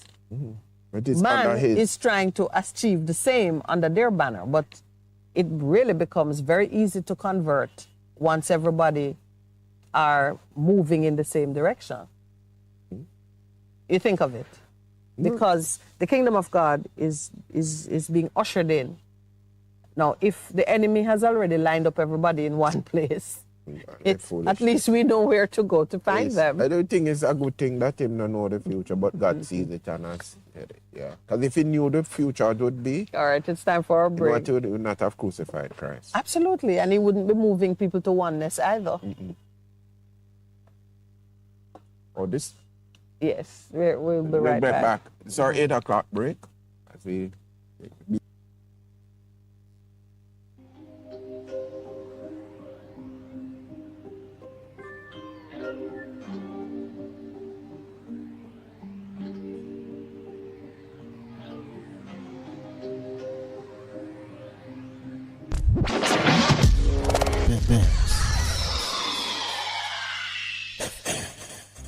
We're just a click away. www.bestfm.com. Streaming live on the internet.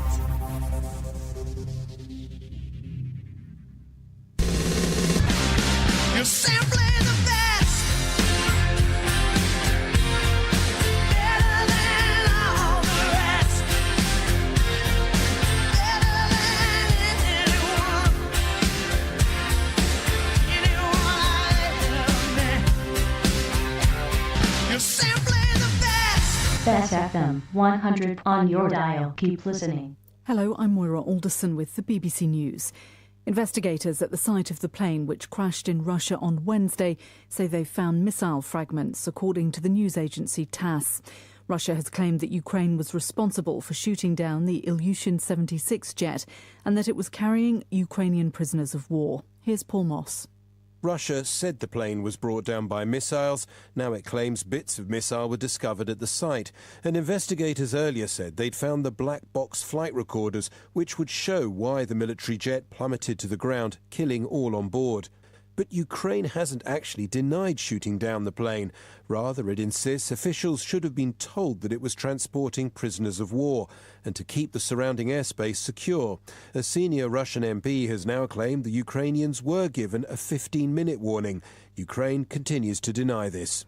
Intense fighting between Israeli forces and Hamas militants has continued in southern Gaza after a United Nations shelter for displaced people was hit, killing at least 12 people. Israel's military says it's attacking terrorists in western Khan Yunis. Yolande Nell has more. This is an area where a senior UN official has really raised a lot of concerns in his latest statement, talking about how there were 3 hospitals in the area that have been badly affected. One of them in the Al-Mawasi coastal area, previously described as being a safe zone by Israel, had to be evacuated overnight. And the Israeli military said it's killed a number of terrorists in that area, to use its words. But it also acknowledges that this is an area where there is a very high number of civilians. Britain's Foreign Secretary David Cameron has said Israel needs to radically speed up the delivery of aid into Gaza and work towards a permanent, sustainable ceasefire. Speaking on a visit to Doha, he said the Israeli government should make sure the crossing points into the territory are opened, speed up aid truck inspections and enable UN staff to get the visas and access they need. A court in Austria has ruled that Josef Fritzl, who was sentenced to life in prison for holding his daughter captive in a cellar and having 7 children by her, can be moved to a regular prison. Fritzl has been held in a psychiatric prison unit since his conviction in 2009. Bethany Bell reports from Vienna. Josef Fritzl is now 88 years old and has dementia. The court ruling follows a new psychiatric report which said that he no longer poses a danger. The judges said he could be moved into a regular prison, but they ruled out his release and transfer to a care home. The decision by the court in the town of Krems an der Donau is subject to appeal. For the moment, Josef Fritzl, who's changed his name, will remain in the secure psychiatric unit pending the appeal. Bethany Bell with that report. World News from the BBC. A judge in Spain has proposed that the former Spanish football chief Luis Rubiales should go on trial over the kiss he allegedly forced on a member of the country's national team. Jenny Hermoso and her colleagues had just defeated England in the World Cup final last year when Mr Rubiales appeared to grab her head and then kiss her on the lips. He faces a charge of sexual assault. Residents in central Nigeria's Plateau State say at least 40 people have been killed in a series of attacks in an area where there have been numerous intercommunal clashes. Well-armed men targeted villages near Mangu town on Wednesday, despite the fact that the state government had imposed a curfew in an effort to stop the violence. Somalia's army said it has killed 25 al-Shabaab militants in an airstrike in the central region of the country. The military said it targeted 2 locations, including a radio station run by the group. More from Ian Wafula. The airstrikes by Somali's army hit Andalus radio station and a second location where the militants used to make explosions. Witnesses told the BBC that they had 3 blasts, but they could not confirm any casualties or go to the scene. This comes a day after the al-Shabaab militants launched a heavy attack in Ad village in the Mudug region of central Somalia. The militants said many soldiers had been killed, but government and local media reported that the attack had been repelled. President Hassan Sheikh Mahmoud launched an offensive against the al-Qaeda-linked group last year, promising to eliminate it within months. Japan's space agency says the landing craft that it put down on the surface of the moon last week was just 55 metres from its target point. A mission spokesman said this was a major breakthrough in lunar exploration. Previously, scientists could only guarantee a lander would touch down within several kilometres of its intended location. Despite the success, the Japanese craft experienced engine problems on its descent and toppled over. BBC News. You ever hear earthquake call and say, "Hello, Miss Lee, yes, it's me, earthquake, I come in Tuesday around 10? No, sir. Earthquake does arrive unannounced, and when it come, it shake all sense and sensibility out of we. Remain calm, stay inside, and do the DCH. Drop, hover, hold on. Once the shaking starts, you know it's earthquake. Make a quick move to a safe place. Don't run to the door, we are any exit. Stairs might block up or full of people. Elevator, avoid that, because you might get in and poof, power gone, and you're stuck in that box without ear. Drop, cover, hold on. A message from the Office of Disaster Preparedness and Emergency Management. What should a taxi service do for you? On-time taxi service is more than just a ride to the other side of town.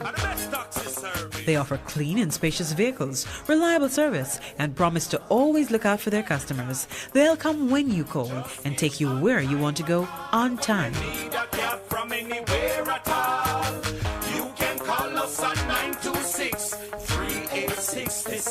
We are something special on the road.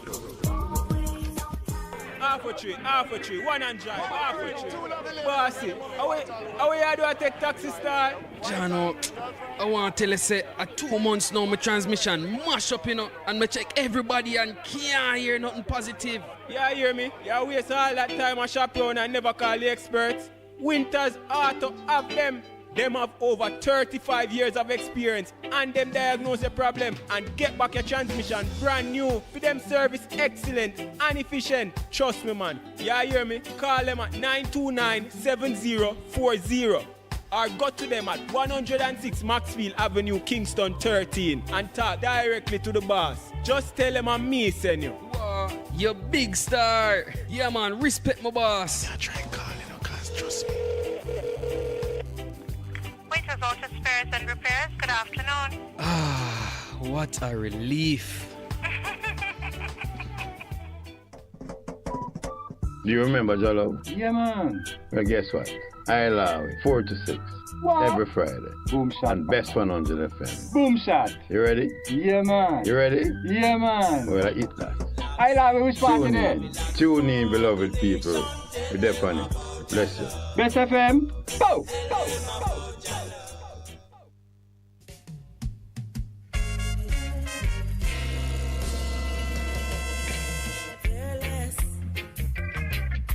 And love more, 'cause you open up the door. Live, camera, volume. Live it up Fridays on Best 100 FM. 10 a.m. to 2 p.m. with I, Ibi Lion, each and every Friday. Giving you the better vibes, heard everywhere. On a natural some things that watch me fly on Jamaican. Vision Printers for all your printing needs. We specialize in calendars, flyers, brochures, and more. Call us today at 968-7506. That's 968-7506. Or visit us at 4 East Bloomsbury Road, off Hagley Park Road. Vision Printers, your best choice in printing. For a better choice in all your electrical supplies, A, authorized 3M dealer and better brand names. B, better service including free island-wide delivery. C, all major credit and debit cards accepted. It's ABC Electrical Sales, shop number 8, Hagley Park Plaza, Kingston 10. Open Monday to Friday, 8 a.m. to 5 p.m., Saturday, 8 a.m. to 4 p.m. We make your electrical jobs as easy as ABC. Call 754-382-528 or fax 754-3659. ABC Electrical Sales, for a better choice. Maljam Auto Parts, the place with the most courteous staff for all your Mazda needs, is doing it again. A new Maljam trailer has arrived with parts to meet any and every Mazda need. Call 461-1786 or 923-4389. Maljam Auto Parts, 9 Kingswood Avenue off Waltham Park Road, Kingston, for all your Mazda needs. Best 100 FM is the authentic voice of Jamaica, promoting your prosperity with better vibes and better music. Let us promote your goods and services for you. Advertise with us. For more information, call our office at 876-276-8935. That's 276-8935. The Morning Connection is not your usual talk show. We aim to stimulate discussion and chart new paths to self-empowerment. So please join us, Minett and Percy, on The Morning Connection, Mondays to Thursdays, 6 a.m. to 10 a.m. on Best 100 FM. It's good, it's better, but nothing beats. Best FM.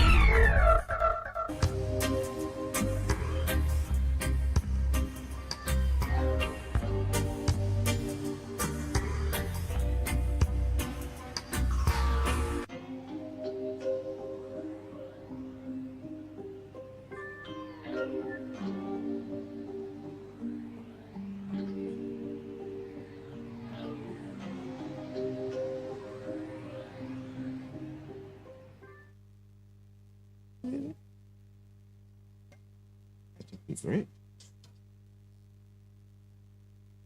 Good morning and welcome back. And good morning to you, Kevin Galloway, sending us a really lovely greeting here. I think he's inviting angels in heaven to do something. Is it for us? All right, it is Free Flowing Thursday. We are here at the Ligony Club. Yes, Earl Brown, as you are approaching your heat wave at 5 degrees Celsius or -5. Forgotten what direction it's going. We send warm tube. We send warm tube. Earl Brown. No, he says 1 degree Celsius, going up to 4. He is predicting a heat wave today. A heat wave. It's went just to be 4 degrees Fahrenheit. That's what I'm saying. That's a heat wave compared to when it's 1 degree. That's significant. It's a significant. Yeah, beautiful Ligony Club. We're having a great day. The sunshine is golden yellow. Can you see it, Percy? Golden yellow. Yes. There are times when they... Actually, now I'm looking at it, it looks more white. Yeah, that golden yellow. It's white. Yeah, yeah, it looks more white. It's on that part of the spectrum. Golden. Not golden yet. Not golden yet. It was golden earlier. Yeah, but that's when it's now coming white. up in the morning. Yes, right. So, Yeah. sorry, Earl, we're just rubbing it in because where you are is, I guess, where you need to be. I am in the right place. Where you have decided to be. But it's a beautiful day here. Remember, the Ligony Club. If you are in the Kingston area on business or visiting family and you need a home away from home, discreetly located, excellent parking, and a great restaurant, JD's Urban Pub, where the courtesy of the staff and the quality of the food, top notch. It's good. It's good. And we just good? You don't very have good. Very good. No Excellent. superlatives? Very good. Excellent. So we mentioned Catherine and Karine, who are our servers. Well, Catherine just kind of Catherine is super. moved to a higher level this morning. Super. Yeah, they do take good care of us. We thank them and we do appreciate the continued support of our Ligony Club family. Because Percy and I need to be outdoors at least one morning. We're in studio the other time. We do miss Lloydie, but it's wonderful to be in the amazing outdoors. Ligony Club with a full-service gymnasium, more than family-sized swimming pool, resort-sized swimming pool. It's almost an Olympic squash size. courts, yes, and Percy knows he's traveled the world Up. and seen some things. Yeah. 8 tennis courts. Mm-hmm. Yep. Walking trails. And about 38 or so rooms that are in above decent condition. It's not a luxury place. Please don't come and say Miss Minett promised me luxury. But it is. I didn't promise you luxury. You promise them luxury. No, you say it's a good, it's economical. It's a home away reason from home. You would keep your home in a certain condition. You would not be disappointed here if you take a chance to just spend a night or two in Kingston with us. Many things are happening in the city, and sometimes the rooms in the big hotels, because this is not a hotel, it is a sports club, a members club with sporting facilities. So if you're here, you are able to do some things, but you're not at a resort. You're not at an all-inclusive resort. And no playmakers. No. Playmakers, what is a playmaker? Some resorts, there are people who engage you in playful activities. I know, like run up and down and dance and you know, exercise, make it easier for you to relax and do something. Okay. I think it became very popular in the all-inclusives, where they want the people to be on property, but they want you to get involved in activities. So they'll run reggae dance classes. They'll run little competitions that keep you engaged and allow you an opportunity to freely meet other guests and be more relaxed. I think Jamaica is the one who started that whole playmaker thing. It's not the kind of playmaker from the, what's that magazine again? The adult magazine. You mean Playboy? Playboy, right. Oh. It's not that kind of playmaker. Because that's a different kind of play. Had playmakers in their bunny ears. Although a hotel once had the people dress up somewhat like that. As bunnies? Yes, they had the bunny ears. I remember that a long time ago. I thought it was inappropriate. Okay. But thankfully, our tourism has moved away from feeling the need that you had to kind of use seductive ploys to get visitors to unwind. So the staff had to be kind of out there shaking things up. Literally. Shaking things up. Shaking things up. All right. I think we're moved away from that somewhat. They've done that. When we went on the break, we were talking about the report still. The PISA report. Yeah. You just don't like how I say that, do no, you? because a piece of something. It's a PISA report. No, Yes, actually it's an acronym for peace, and we're looking at Spark, and we're trying to say, how did they come up with Spark? But it still eludes us as to. But I wanted to go back to some of the questions from. No, not on the education. No, man. If people are really interested in finding out what were the 15-year-old tested on, you can go to, you can just Google Go PISA, online and look for PISA. PISA, and they actually show, so there's an exam done in 2018, 2022. So you can see the actual questions that were administered to our young people here in Jamaica. I want to shift, but what it highlighted is 2 years ago, I think it was right into elections, when the Orlando Patterson report was commissioned. And it's like 2-3 years old now. And so the government has been trending in terms of what they're going to do in the report. And there was a town hall meeting that happened November 2 but why last did you year. say trending? 'Cause isn't that another... No, that's not the best. The you're punning. Yes. Very punny. So it hosted its inaugural Transformation Education for National Development town hall. So it's transformation, TR, education, national development. Yeah. So everything is trending, and they have this very catchy thing jingle and radio that's played all of the time. That I even saw somebody on Facebook commenting on it and saying, we engaging our young people in these pop-up things all over the world, all over Jamaica. They started at Stats. But these are the trend aims to involve members of the public, including students, teachers, parents, and school board, as well as anyone with an interest in Jamaica's education system and its contribution to national development. I'm quoting the portfolio, Mr. Pale, and she says, that despite some outstanding achievements, I want to know what our public education system has had instances where the outcomes fell short of our expectation. Over past year, in the light of the 365 recommendation from the One for each day. we have started the work on implementation.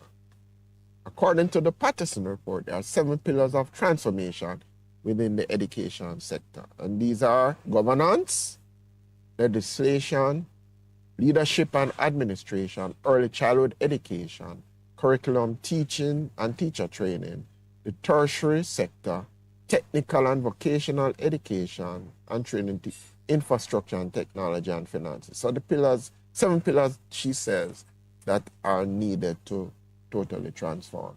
But as you seen to Senator Crawford and this other gentleman, and all of them agreed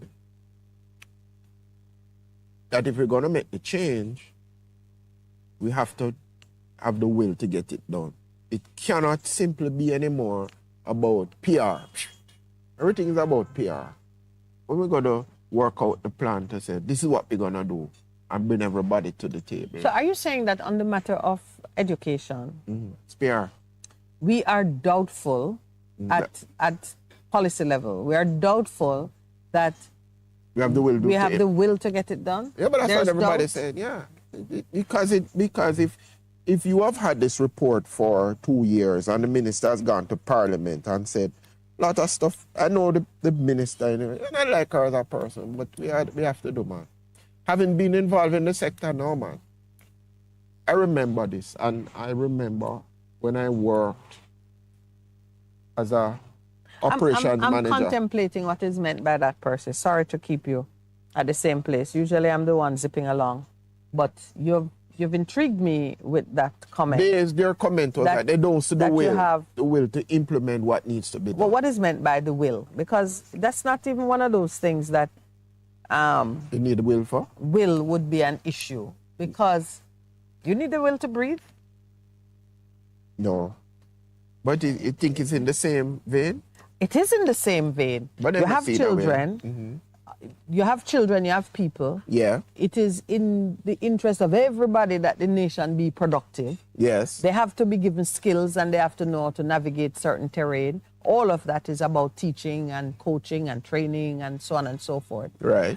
We've made provisions in the budget, more than some countries do, more than we make for other things. Yeah. So we've put the money, the necessity for it is unarguable. Yeah, but you're a but coming down. No, there's no but.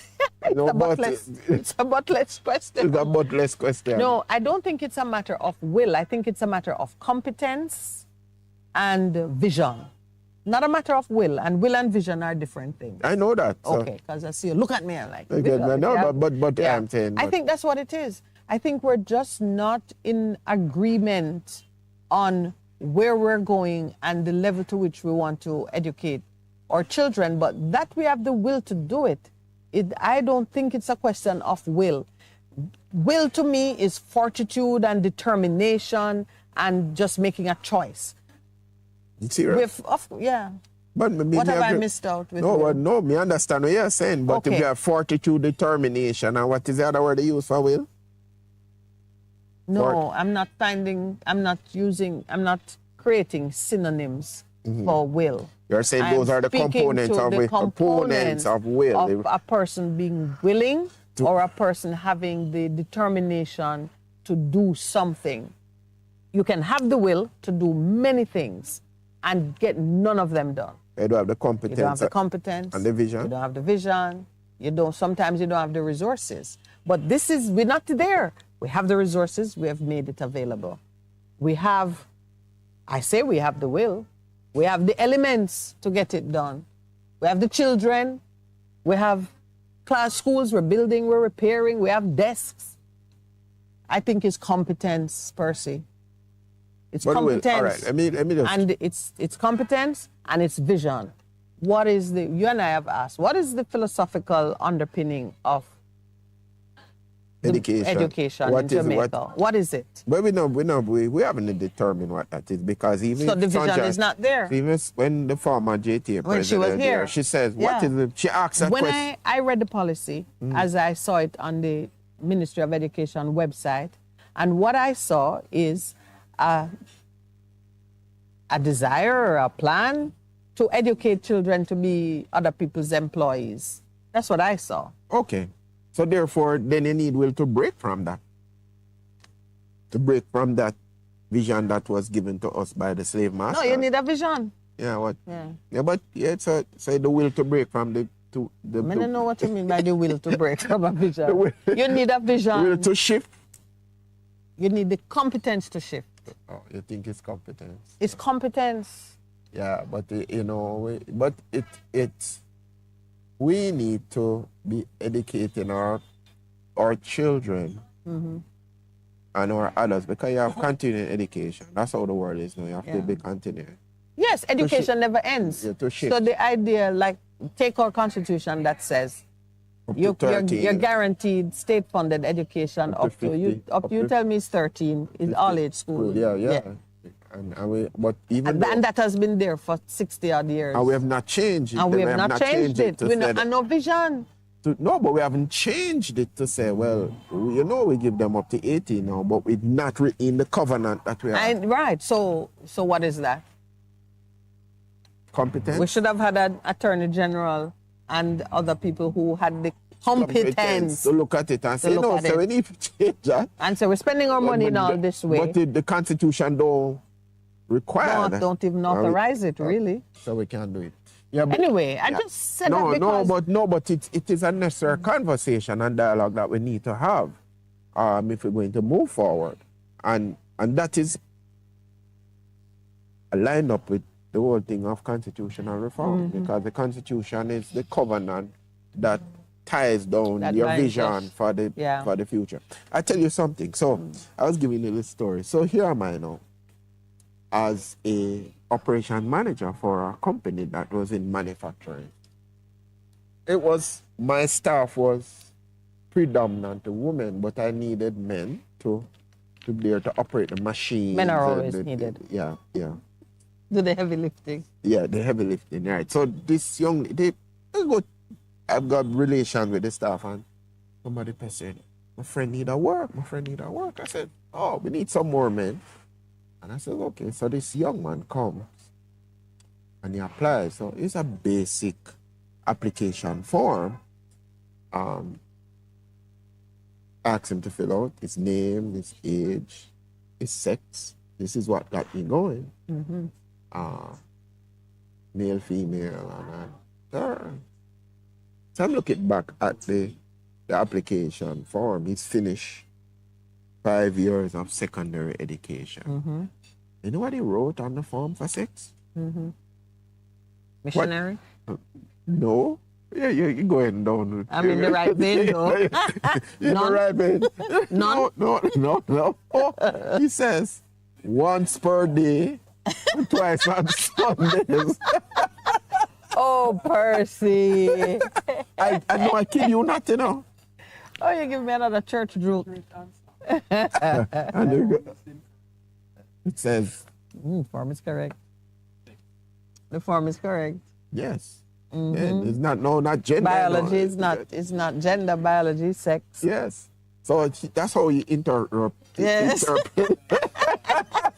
Man is just showing off, you said. If everybody vex and bitter. we don't want him in here. Creating expectations. He had good attitude. And did you hire him first? Yes, I hired him. Oh. You're a bigger man than most. I think you made that up.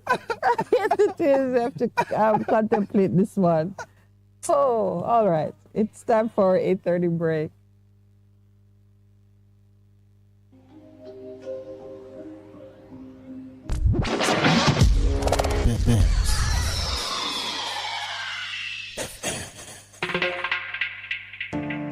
Do you need reliable health care? We have it. Yes, we do.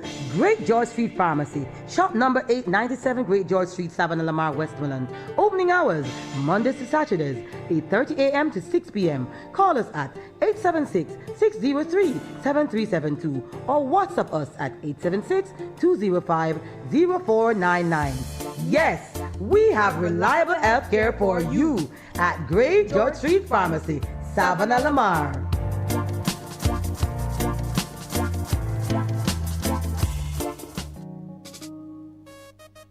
There will be days when you're too tired to move, to drive, but you think you have to because your vehicle won't wash itself, right? But no, you don't have to visit a car wash. 123 Mobile Car Wash will come straight to you. Yes, you heard right. 123 Mobile Car Wash is offering services in Kingston and St. Andrew and St. Catherine. We shampoo and detail cars, trucks, offices, and more. No job too small. Call us at 876-631-3400. 123 Mobile Car Wash. We come to you.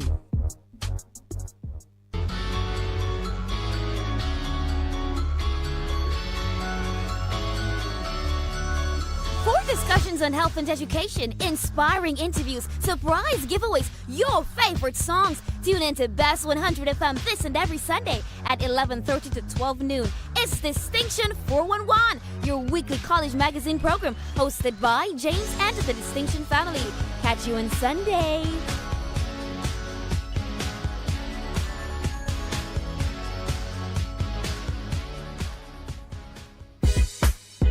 Vejan Printers for all your printing needs. We specialize in calendars, flyers, brochures, and more. Call us today at 968-7506. That's 968-7506. Or visit us at 4 East Bloomsbury Road, off Hagley Park Road. Vejan Printers, your best choice in printing.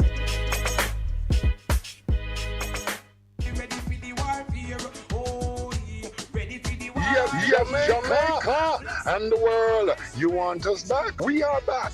The Breakthrough Deliverance Ministry, led by me, the Prophet Mark Stewart, right here on Best 100 FM. This and every Thursday night from 9 p.m. to 12 midnight. Yes, it's War Room Thursday. Come on out and join us, each and every one, on Best 100 FM, 100.1, 357 and 9. Come on out. Join me, the Prophet, Reverend Mark Stewart, and of course, the boss shot, Apostle Marshall. Come for your healing, breakthrough, deliverance, the prayer, the miracle, the word, the testimony, and so much more. Yes, my friends, Best 100 FM, Best 100 FM, War Room Thursday, 9 p.m. to 12 midnight. Join us. We are going to lick it till it busts. Ready for the warfare. Ready for the warfare.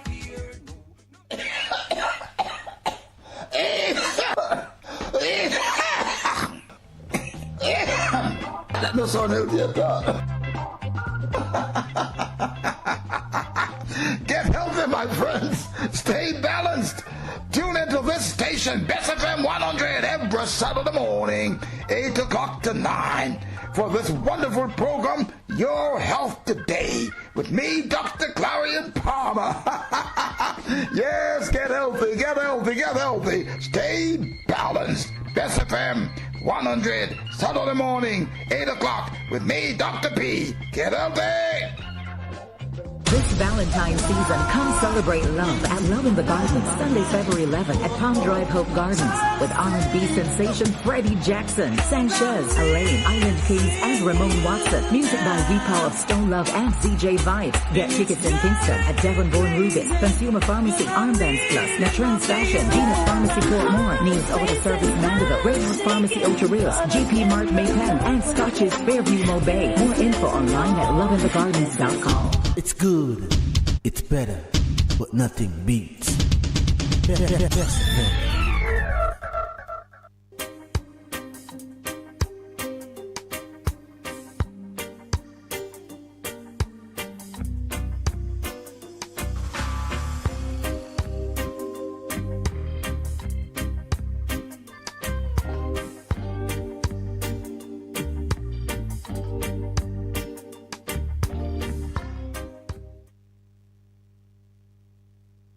Good morning and welcome back. 8:35 a.m. and we are happy to be here with you this Thursday morning. Thursday is Minett and Percival's Friday, so that gives us extra special joy. We go on the weekend. So, you know, the truth is we miss chatting with you on Fridays. We're always I don't know how it is for you, Percival, but I kind of get up with a start and then I remember. Get up with a start, I remember. Then I remember that it's Friday and I don't have to be out at early morning. No, man. Oh, let me say good morning to my friend Diane, who is spending some time listening to us this morning. Mm-hmm. I see her reminding me of something here. Mm-hmm. I got it. I didn't look at it in time. Dr. Dawes, what him say? Did say it was both. I'm not making the link. Oh. She was chatting with us while we were on a particular program. Education? No, it's not education. He's a health now, is it? Mm-hmm. What was the solid point that Dr. Dawes made? I think I missed it, but he said something news about. Right. What were we talking about? Yeah. Instead of, yeah. Are you on mic? Because I don't think. Okay. No, but he would have said that, because remember, he's running as an MP.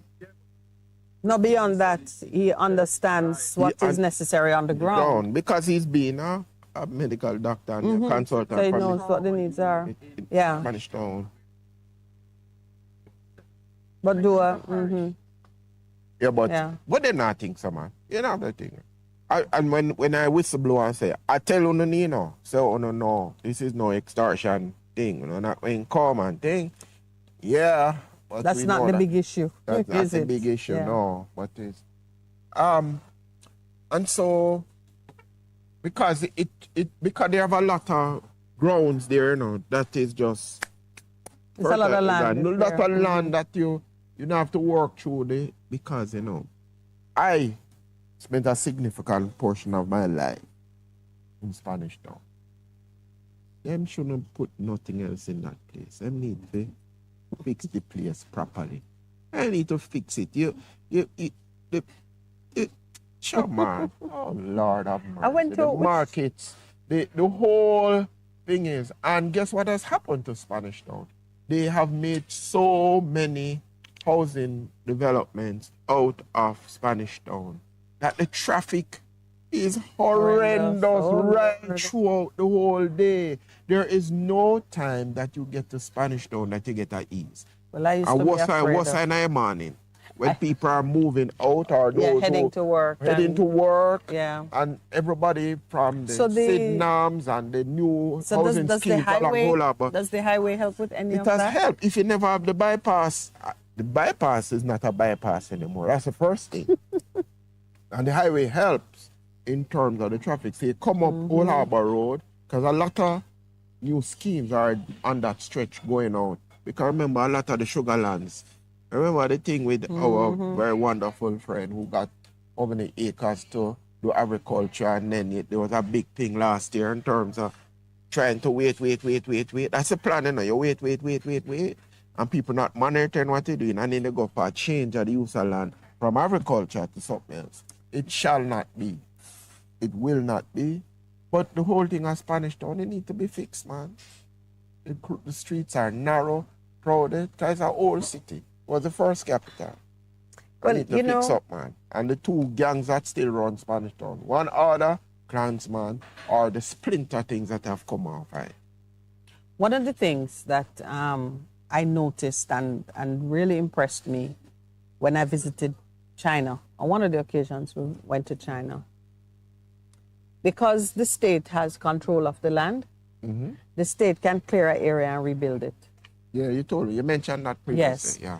And sometimes you see these communities that have really fallen below par, and you wonder how, in a time of fee simple ownership of land, meaning people own the land outright and you can't tell them what to do.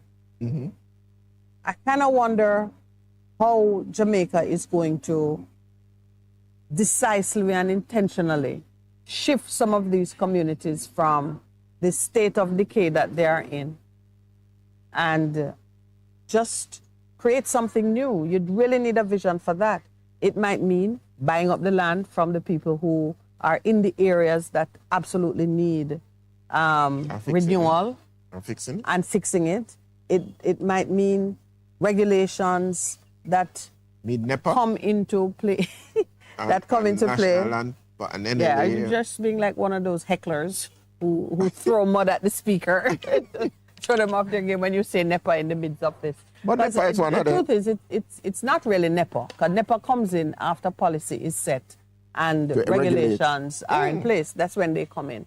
But if we had agencies that have a responsibility to be constantly reviewing the built environment and making recommendations on what needs to be done land policy. to bring renewal, maybe urban planning or just planning, not so much the land policy, but the planning part of it. I remember when Lowell was president of Ligani Club and I was chairing the development committee, we looked at the whole Ligani Club acreage, which altogether is about 17 acres. 17 or 70? 17 now. It's been greatly reduced because land was given up for Emancipation Park, to NHT, for different things. Serious? Yeah, not where you're sitting is on like a 4-acre.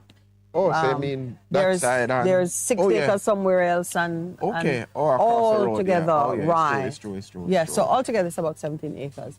And one of the club members who does planning, was co-opted to the committee, and he did a full re-engineering of the layout. Good.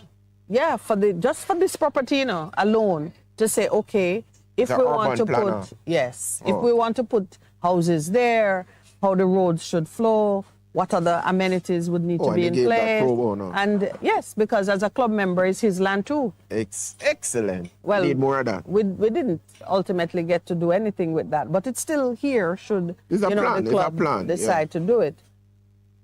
So you have to kind of have in your vision room for just looking at what's happening in your communities across the nation and planning it. That's why there are some communities asking for water, asking for better road network, asking for electricity. They shouldn't have to be asking for that. The minute the government see that there are 20 households somewhere, or they should have a threshold.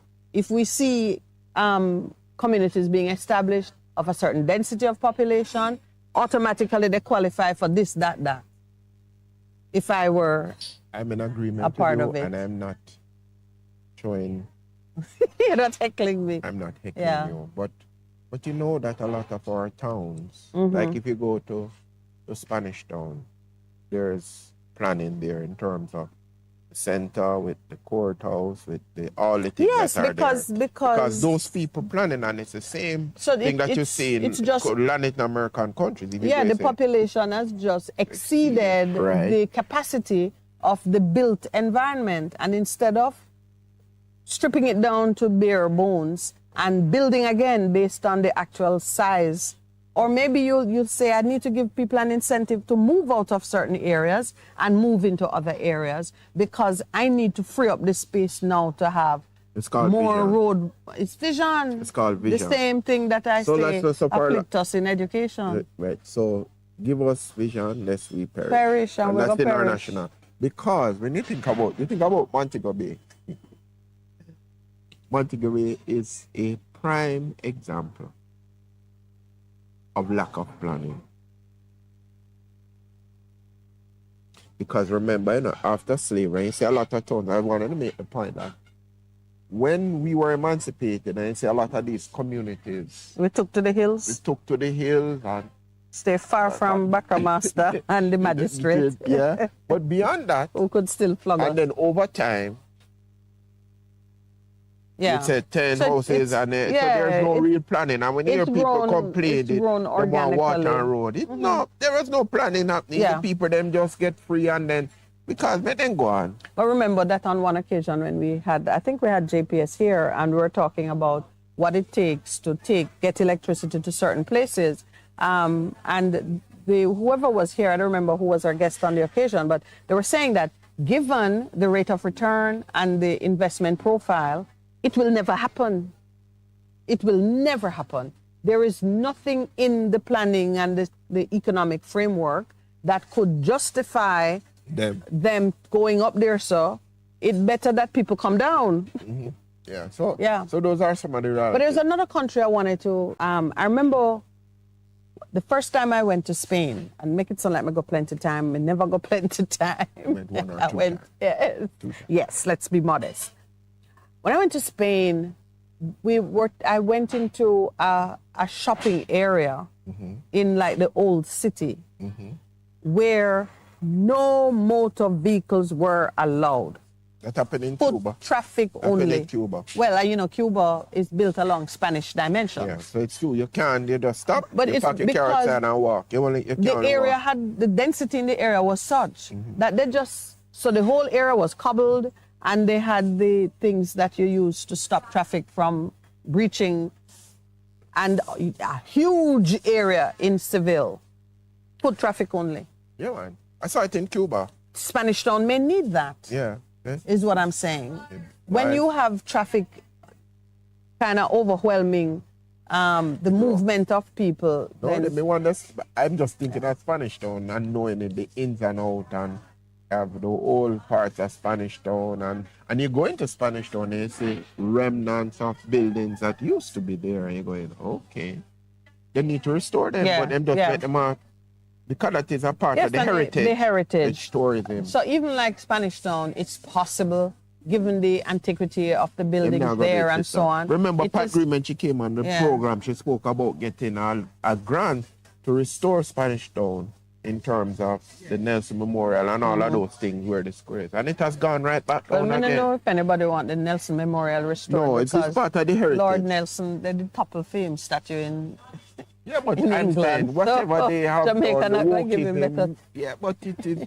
The slave museum is a thing, and you can set it up so that... Yeah, you see all that show the thing. things And then that- there is the... that- It's not the slave museum. It has the Arawak and the Taino. Mhm. There's a Oh, museum yes, right there's a beside museum there, right, there. yeah. So- Because it was the capital of Jamaica in its heyday. Conrad, I don't know what you want me to explain. You say, what are you really saying, Miss Minett? On what issue, may I ask? Earl Brown is chatting with us online. He says, in Cuba, some all-inclusive hotels have activities for children. In Jamaica, too. Always, there's like a kids club. Yeah, man. And There are some and that's places genuine that- playmaking. I think this was from the time when we were talking about playmakers. FDR is one of those Um, resorts that is a family thing and you go there. Yeah, and there are some their that- gates have been closed for some time now, by the way. Them lock it? Why? I don't know, each time I've passed by there, it's closed and it's shuttered. Earl Brown says, I know a youth who went to apply for a job. The HR asked him, what is his activities? He answered and said, chasing girls. Guess what? He did not get the job. Unless the job is chasing girls. What Chasing girls. No, but I made that because if you have spent 5 years of secondary education and that you're putting up an application form and that is and you're not understanding because I just highlighted that, but other things got worse. Yeah. Oh. All right. So now imagine him taking a PISA test. Could have never passed. But, and this is the thing that you and I have spoken about it occasionally over the years, and we've not really come to a conclusion on it. But we have each recognized that our systems for testing children, measuring their aptitude and so on, gives little value to their native intelligence. And I can remember one time saying Well, it continues to be so. that proof of a man's ability is the fact that he continues to exist. He never killed himself. Somehow he managed to drag himself from day to day. He has survived. And the way that we might look at someone who is minimally educated in the formal sense, But survives and have smarts. Street smarts. And that's the first time I think you probably told me about the story about the farmer and the engineers at the bridge with the donkey and the tank, whatever. They can navigate the world with great intelligence, but if you were to put them up against some of the more, the structured, PhDs I have people who do well in that structured system and can survive in the real world. But you see, you are raising another debate, because even in psychological testing, yes, and I pointed out to you when they just introduced GSAT, GSAT or PEP, GSAT, they ask the children, because there's a composition to write about going to an all-inclusive. You remember that? Well, that piece of question about borrowing money to buy a car made me remember that question. Yeah, but so therefore, and it's a debate that continues on in terms of the testing. How much is the cultural impact in terms of how people respond to what you're asking them? As you're not exposing that child you're asking about, how many children can go to all-inclusive in Jamaica? And they will get stuck trying to figure out what is this subject matter. Asking.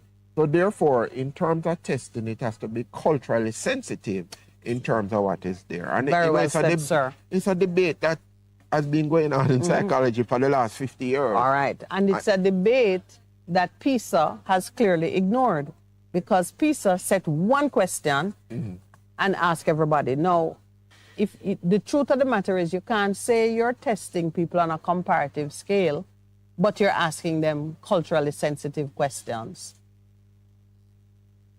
You follow? I understand you're trying what you're to saying. achieve a standard. So it kind of come back to the first position that I was in yesterday when I was saying to you, you can't make anybody test your children. Believe me. You're the by your own. You're the by your own. Well, you stay there until it suits you. Until it suits you. But I'm not saying that your point.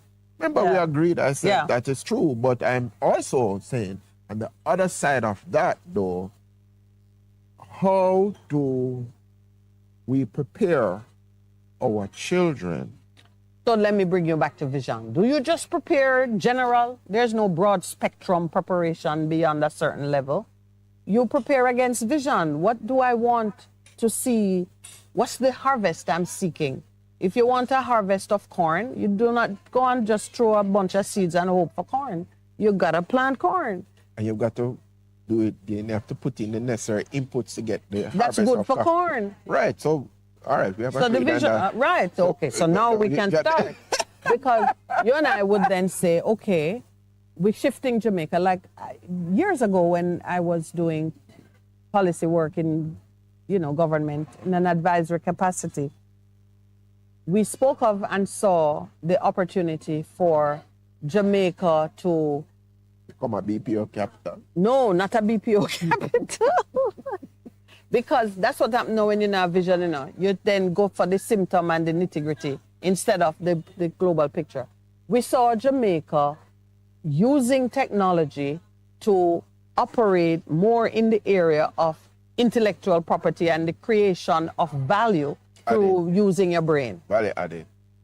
But that's a wonderful vision, but you have to make the education system line up with that. Thank you. So if that's your vision now, if you say we're no longer going to plant cane and hope for gold, we're no longer focusing on pulling things out of the earth and hope that the earth don't collapse under us. We're no longer focusing on selling sun, sea, and sexy bodies. We are heading to the brain because an idea, well executed and implemented, can generate revenue across generations. You can have. You think we caught that though? Because no, we haven't. That's what you were thinking in terms of what when you went to culture and wealth. To free up the technology sector. Yes. And to this day, that's where my thoughts and my heart is. So you were I know. So how come the pause that be in terms of division never passed that to the education system? Never, but we changed the first thing, there was a change of government, but beyond that, you have silos of power operating. Each ministry is a fiefdom. Can be.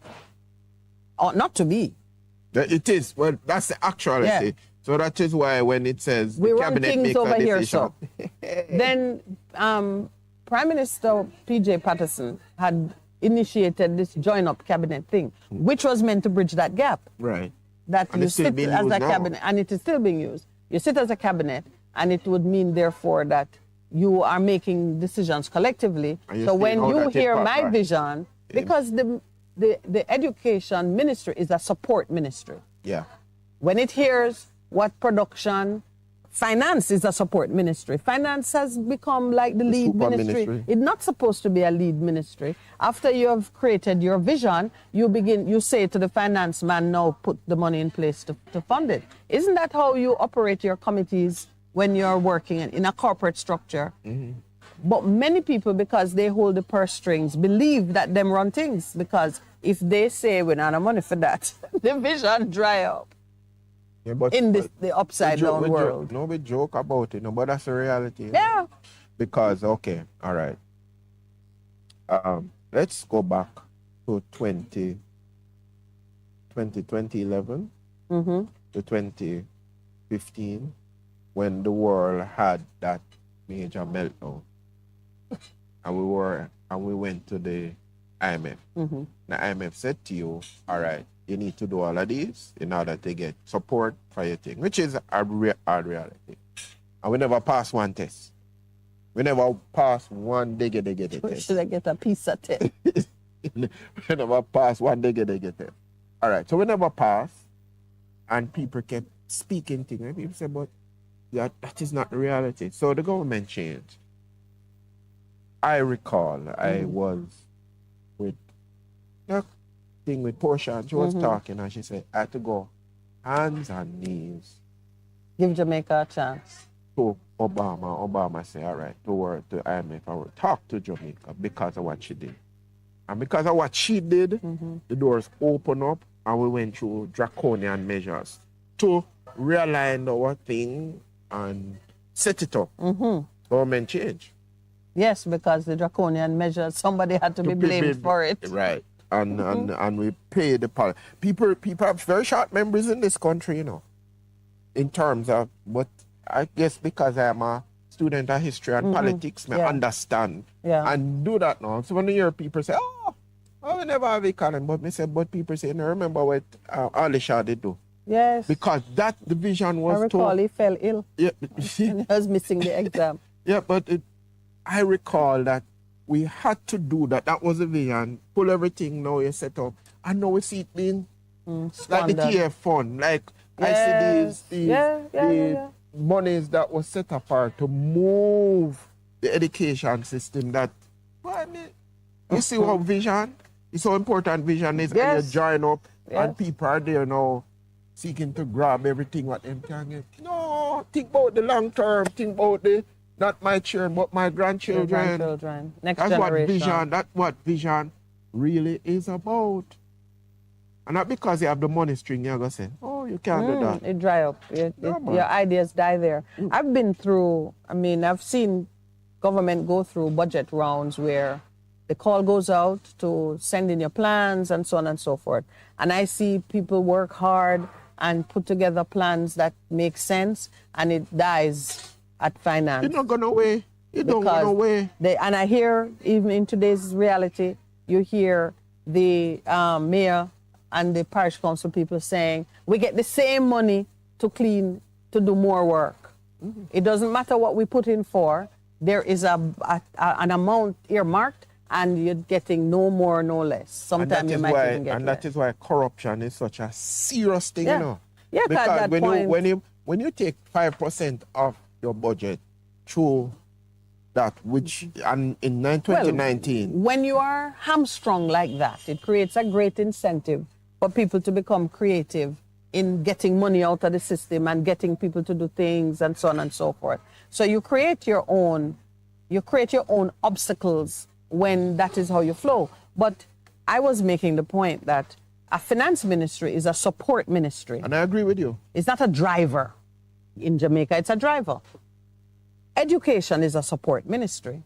It seemed to be operating in a vacuum, detached from the body that it needs to support. 9 o'clock. We're not talking gospel this morning. We're talking governance and some issues that, please be mindful of them when you hear that there's to be an election and choices have to be made. We'll be right back.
Do you need reliable health care?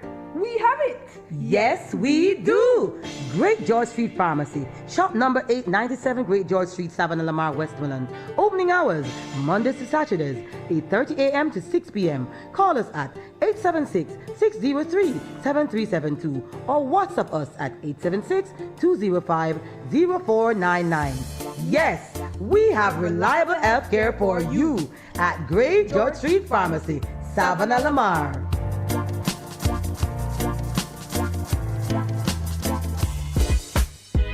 Veg Printers for all your printing needs. We specialize in calendars, flyers, brochures, and more. Call us today at 968-7506. That's 968-7506. Or visit us at 4 East Bloomsbury Road, off Hagley Park Road.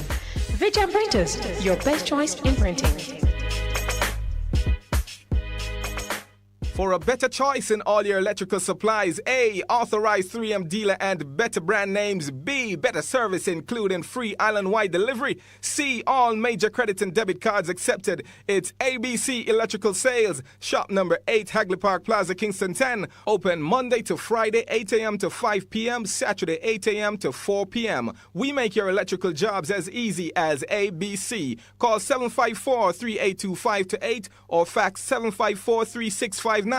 ABC Electrical Sales, for a better choice. Maljam Auto Parts, the place with the most courteous staff for all your Mazda needs, is doing it again.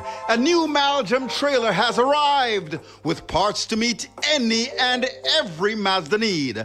Call 461-1786 or 923-4389. Maljam Auto Parts, 9 Kingswood Avenue off Waltham Park Road, Kingston, for all your Mazda needs.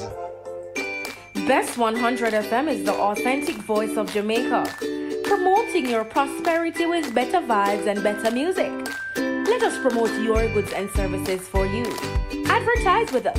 For more information, call our office at 876-276-8935. That's 276-8935. There will be days when you're too tired to move, to drive, but you think you have to because your vehicle won't wash itself, right? But no, you don't have to visit a car wash. 123 Mobile Car Wash will come straight to you. Yes, you heard right. 123 Mobile Car Wash is offering services in Kingston and St. Andrew and St. Catherine. We shampoo and detail cars, trucks, offices, and more. No job too small. Call us at 876-631-3400. 123 Mobile Car Wash. We come to you. It's good, it's better, but nothing beats. Best.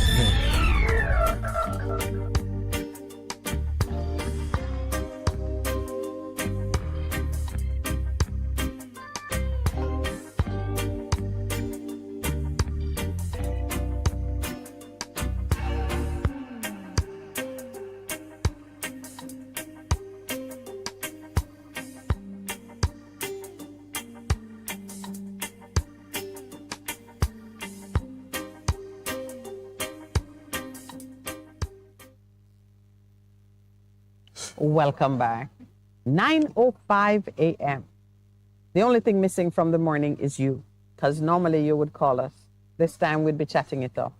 But I'm very happy chatting with Pastor Percival and watching the engineer come producer and saying hello to our friend Jerry and Happy New Year to Jerry, who is passing through the club.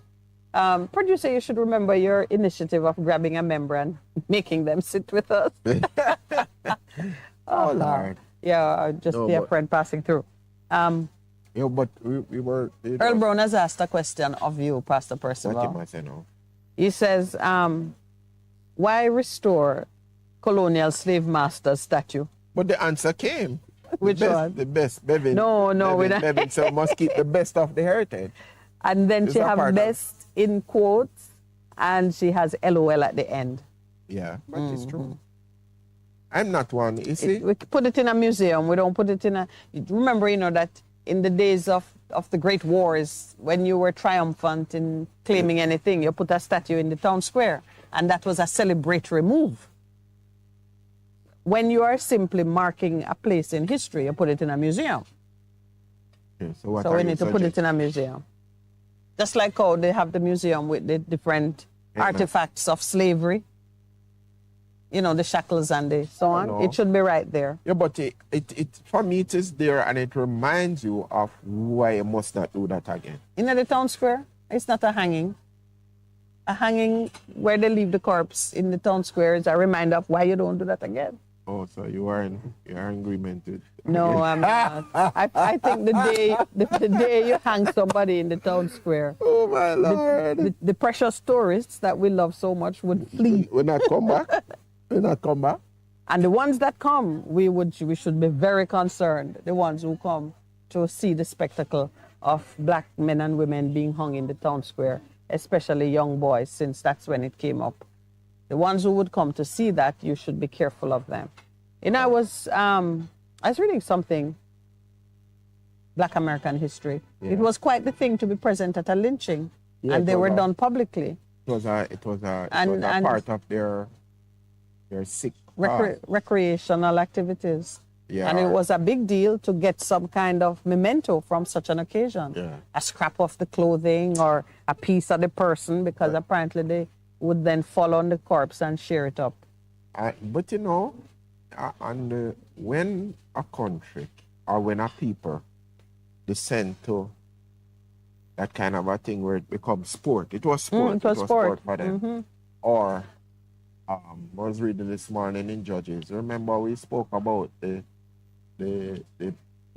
Levi's concubine? Levi's, what he did, and he cut it up and he sent it to the king. When a country decides to walk away from God's truth and God's righteousness and God's law, that's what they descend into, you know, Mm-hmm. because that is what caused that up. That is, everybody did what was right in their own eyes. And shock value counted. You had to shock people into to responding. Because they not to sin, and then remember, they annihilated one tribe. The tribe of Benjamin. And only 400 was left. Mm-hmm. And they say, all right. We don't want one. God set up 12. We don't want one to die out. He must have set up for a purpose. And then they got some, but them say, you know what, all right, give you permission. Young ladies come out to do what they're doing. You can do that. But Percival, don't put it that way, because it is a shameful thing that they sanctioned. Women out for the festival, kidnap them and haul them away, which still happens in Nigeria under Sharia. Of course, when they catch all those young girls, kidnap 300 young girls and carry them out to make them into brides. That is not to be paraphrased, editorialized. That must be spoken in its horrible version. That's why we say we stand by the Bible, because the Bible don't pull punches. It tells the truth of a thing, whether it was shameful or not. And when you look at Israel's behavior towards Hamas today, as they plow their way through that nation, you see the same thing as what happened when the tribe of Benjamin needed to rebuild itself, and the rest of them turn a blind eye to the kidnapping of young women. I have said my piece. Your turn. My thing is that I'm so glad that the Bible highlights for us when you turn against God. It's there for the record to say, this is what happened. That is why you need to stay and realign yourself with what God has said, His word, and how you must deal with each other. So I never wasn't making light of it. No, I don't think you never make light of those things. No, because you were just glossing the shameful part, because it looked bad on men. Men who say, all right, we won't look, kidnap the girls. Because remember there was a proclamation that no one should give their daughters in marriage to the tribe of Benjamin. You remember? Mm-hmm. So if you're not going to give them with pride and walk them down the aisle or whatever they did in those days, it meant now, how are they going to get women? They're going to break another law, because they would have to go and make children with persons outside of the faith. And God don't tell them what's going to happen to them when they do that. It's kind of interesting when you go through it. It says, it records that they do it, and then it said, because they did that. Oh, shameful day. I tell people all the time, you know, choose to obey God. Choose to fear God. Yeah, because everything that happens after your rebellion is one disaster to the next. One disaster to the next. They had taken a pact that they would not give their daughters to marry the Benjamites. What they are done. Because of their behavior. So then the next thing was, all right, we can't give, but I'm just going to leave her by the side of the road.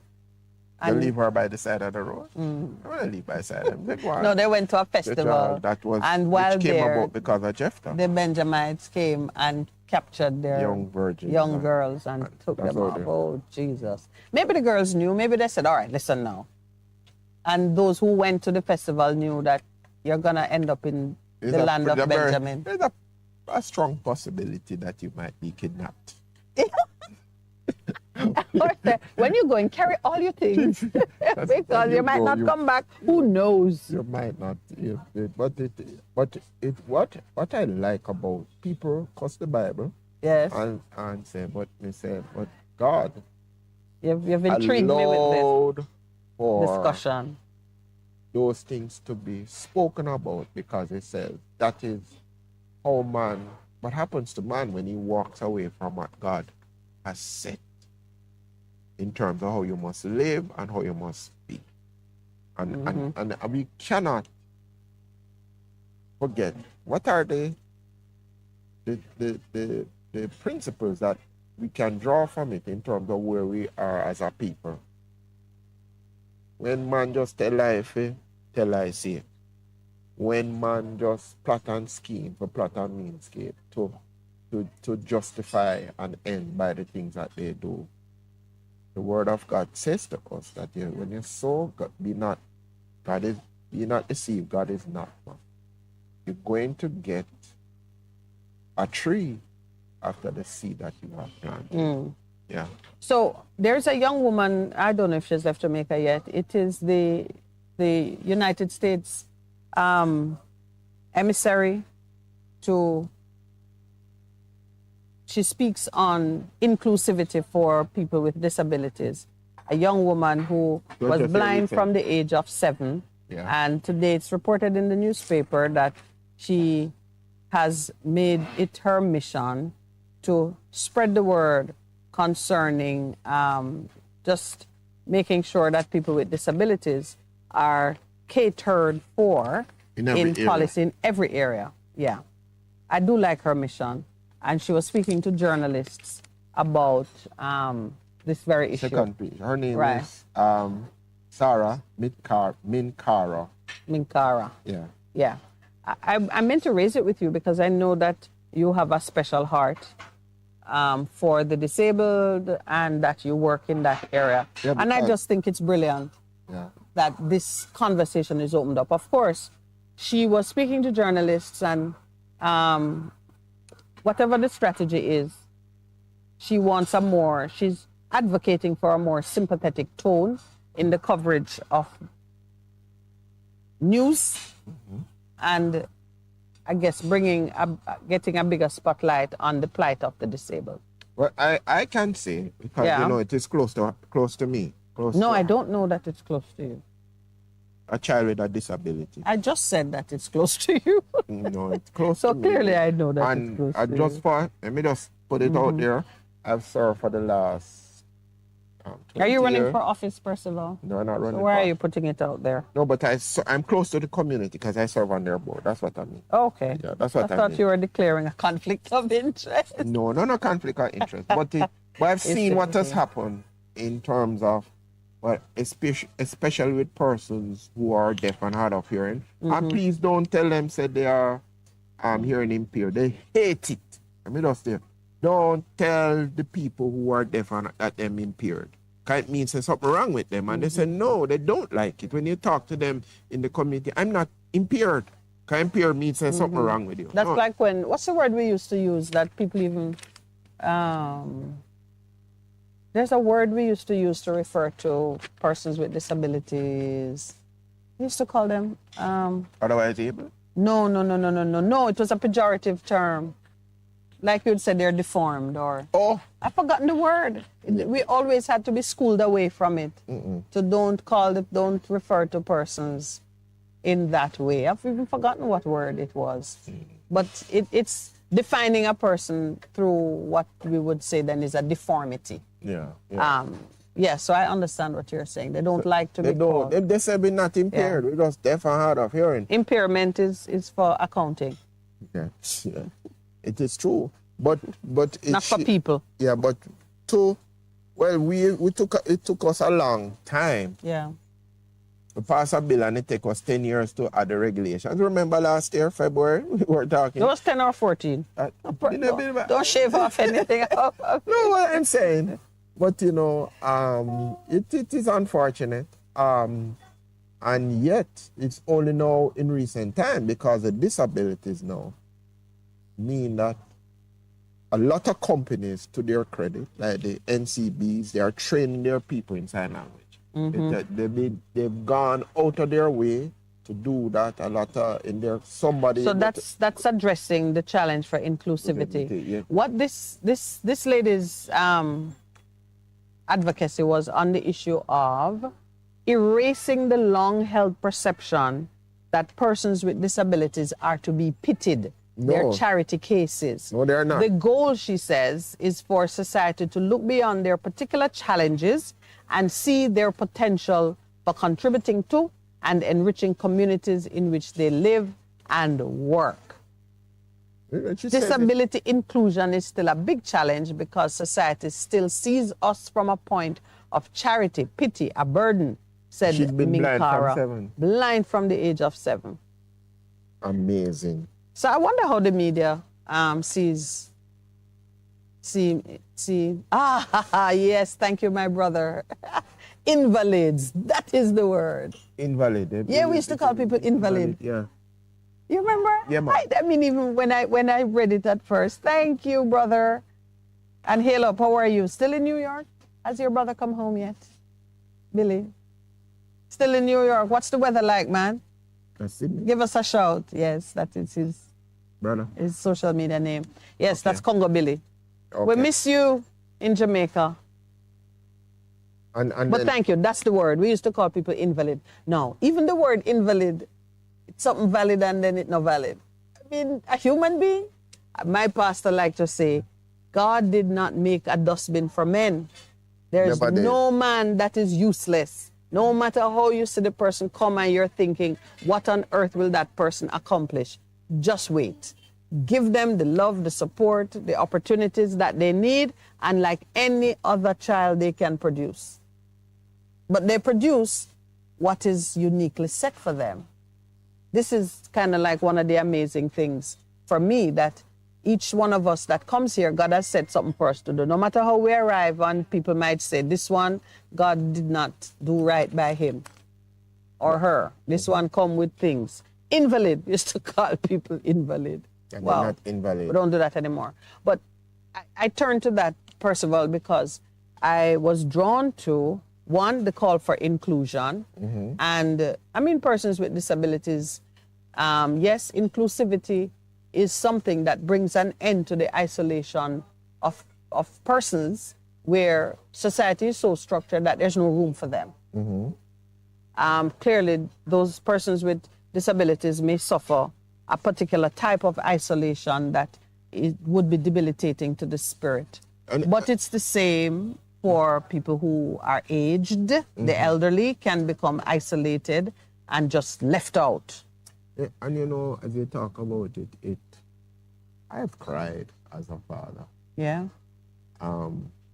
Because of my daughter. Yes. I felt your heart for a moment there. Yeah, because I remember when she was with a bit, she never grew up knowing that there's anything different. Anything different with Yeah. her. And I made a resolution that even if I had to walk barefoot, he was to be exposed to everything. Every and that's anything. a fully hearing child. Right. And you'd need to close that gap so she could experience it to the best of her ability. I remember she was there playing with some kids one time. Because the story is she wasn't born that way. Through infirmity, illness, and triggered she that meningitis 2 times. And it left that mark on her. And she's there playing and she's enjoying herself. And I'm over here in the conversation. The little kids and they're saying, we're gonna stop playing with her. She talk funny. She never even know what they might talk about. And tears came to my eyes. Yeah. I remember that and I said, Lord. And in terms of faith and what it means, I've had to walk through that as a believer. And we still believe that restoration will happen because that was a deliberate attack against her. But she's 26. She went to the preschool when we discovered, And at the end of it, they figured, oh, she can't mainstream. And she mainstream, and she went to a primary school. And having gone to the primary school, she was whopping them. As it, you know about. She's not distracted by anything. Not even they thought we were distracted, but she was top of her grade. And then they said they had a unit class at Excelsior Primary School, and then they moved her into mainstream. That is through JD, because they have had this collaboration with schools, and she did, and then she went to grade 3, 4, 5, 6. And when she did GSAT, GSAT she did do, she just missing getting one of the government scholarships because all of her scores were high.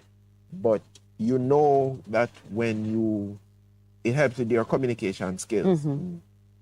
And if she had gotten 11 out of 12, she would have gotten her scholarship. But she went to a prominent girls' St. Andrew High School. When she came, I said, when I went, because I knew the teacher, the principal then, and she said, where's she coming from? And she was registered at Mr. Mayor Gilby, who incidentally is going to be one of the recipients of the Sigma run this year for refurbishing of their classroom. Mm-hmm. And she go on, she did everything. She danced, she sports, she was house leader. Them asked her if she wanted to be considered for a head student. And she said, no, Daddy. Too much work.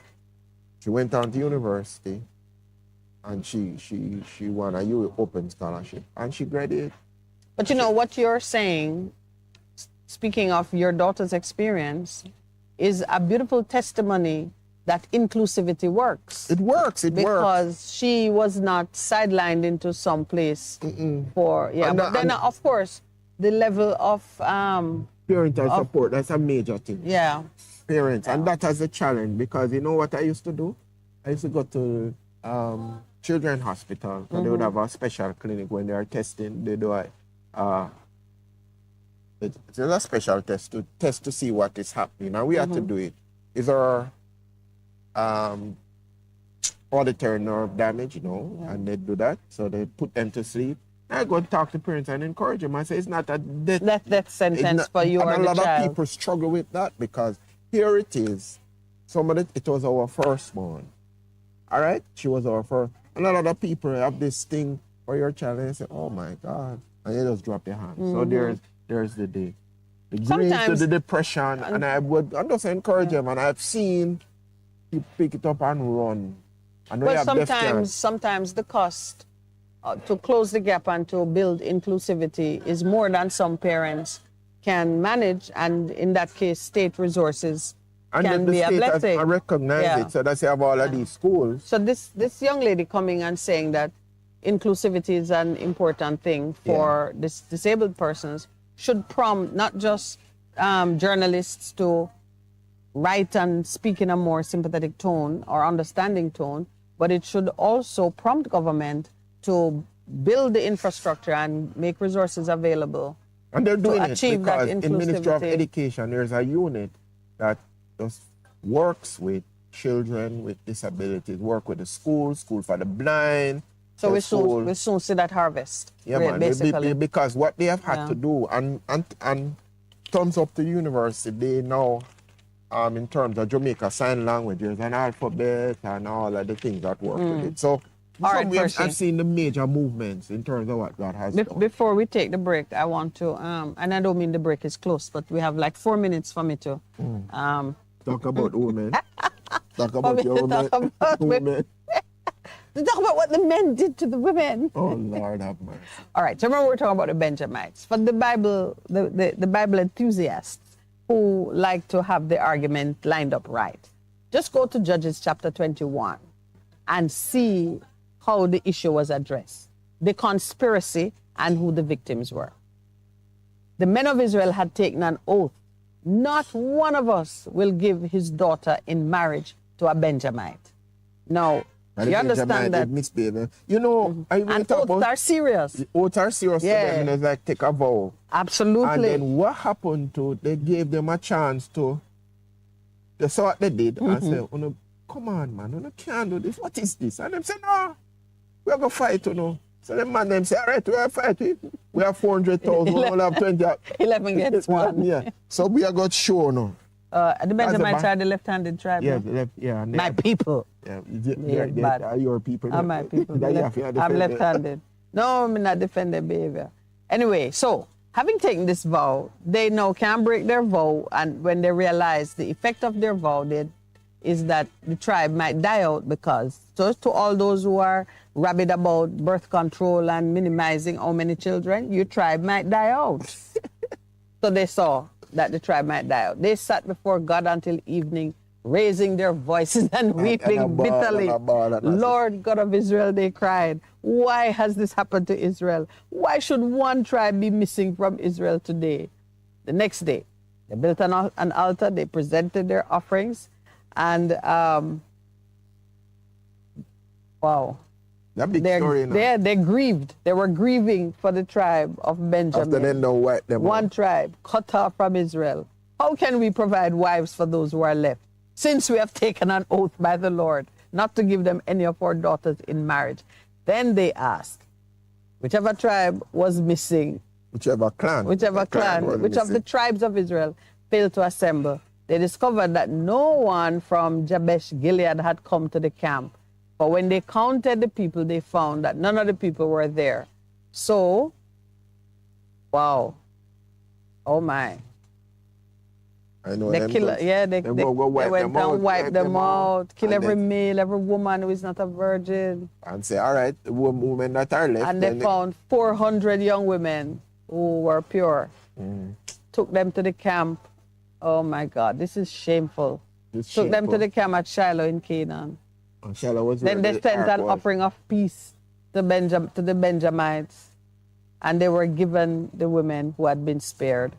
So that's the first thing. They had taken an oath that whoever didn't show up for assembly was to be put to death. And when they discovered that somebody at clan hadn't come, they went and killed off all of the men and women who were not eligible for marriage, and had found 400 women left.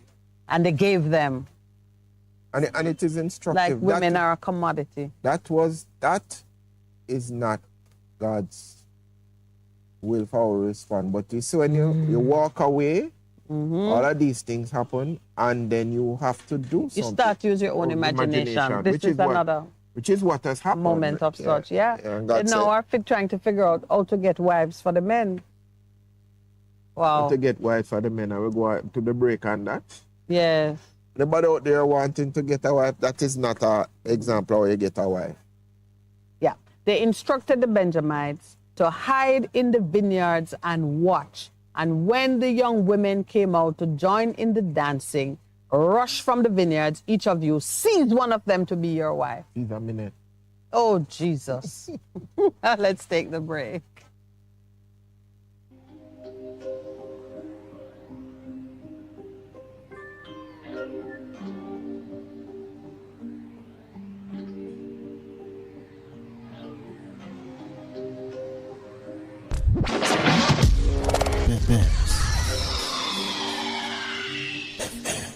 You ever hear Earthquake call and say, hello, Miss Lee, yes, it's me, Earthquake, I come in Tuesday around 10? No, sir. Earthquake does arrive unannounced, and when it come, it shake all sense and sensibility out of we. Remain calm, stay inside, and do the DCH. Drop, cover, hold on.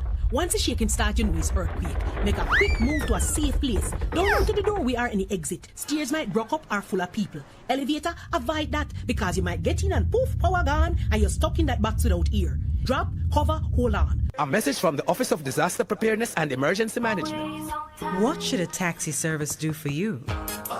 On-Time Taxi Service is more than just a ride to the other side of town. They offer clean and spacious vehicles, reliable service, and promise to always look out for their customers. They'll come when you call and take you where you want to go on time.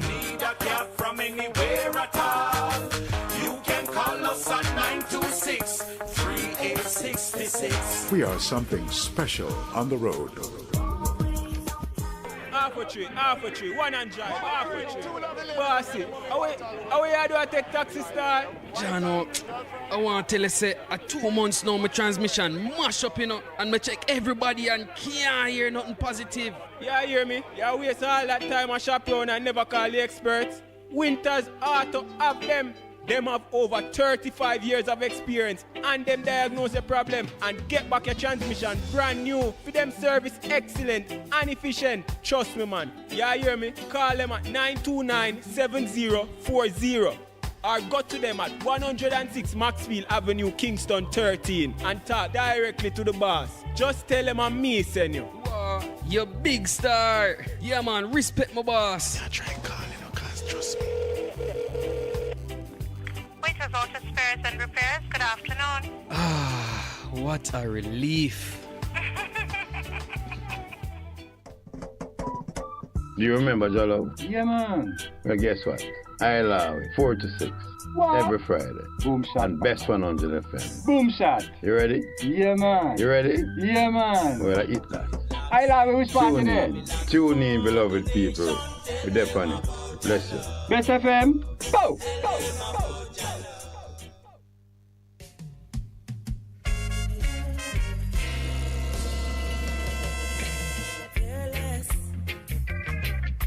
And love more, 'cause you open up the door. Live, camera, volume. Live it up Fridays on Best 100 FM. 10 a.m. to 2 p.m. with I, Ibi Lion, each and every Friday. Giving you the better vibes, heard everywhere. On a natural some things and watch me fly on Jamaican. Do you need reliable health care? We have it! Yes, we do! Great George Street Pharmacy. Shop number 897 Great George Street, Savannah, Lamar, Westmoreland. Opening hours, Mondays to Saturdays, 8:30 a.m. to 6 p.m. Call us at 876-603-7372 or WhatsApp us at 876-205-0499.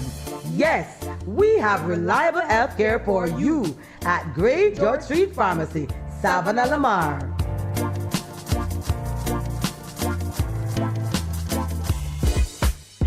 Vejan Printers for all your printing needs. We specialize in calendars, flyers, brochures, and more. Call us today at 968-7506. That's 968-7506. Or visit us at 4 East Bloomsbury Road, off Haggard Park Road. Vejan Printers, your best choice in printing. It's good, it's better, but nothing beats. Best.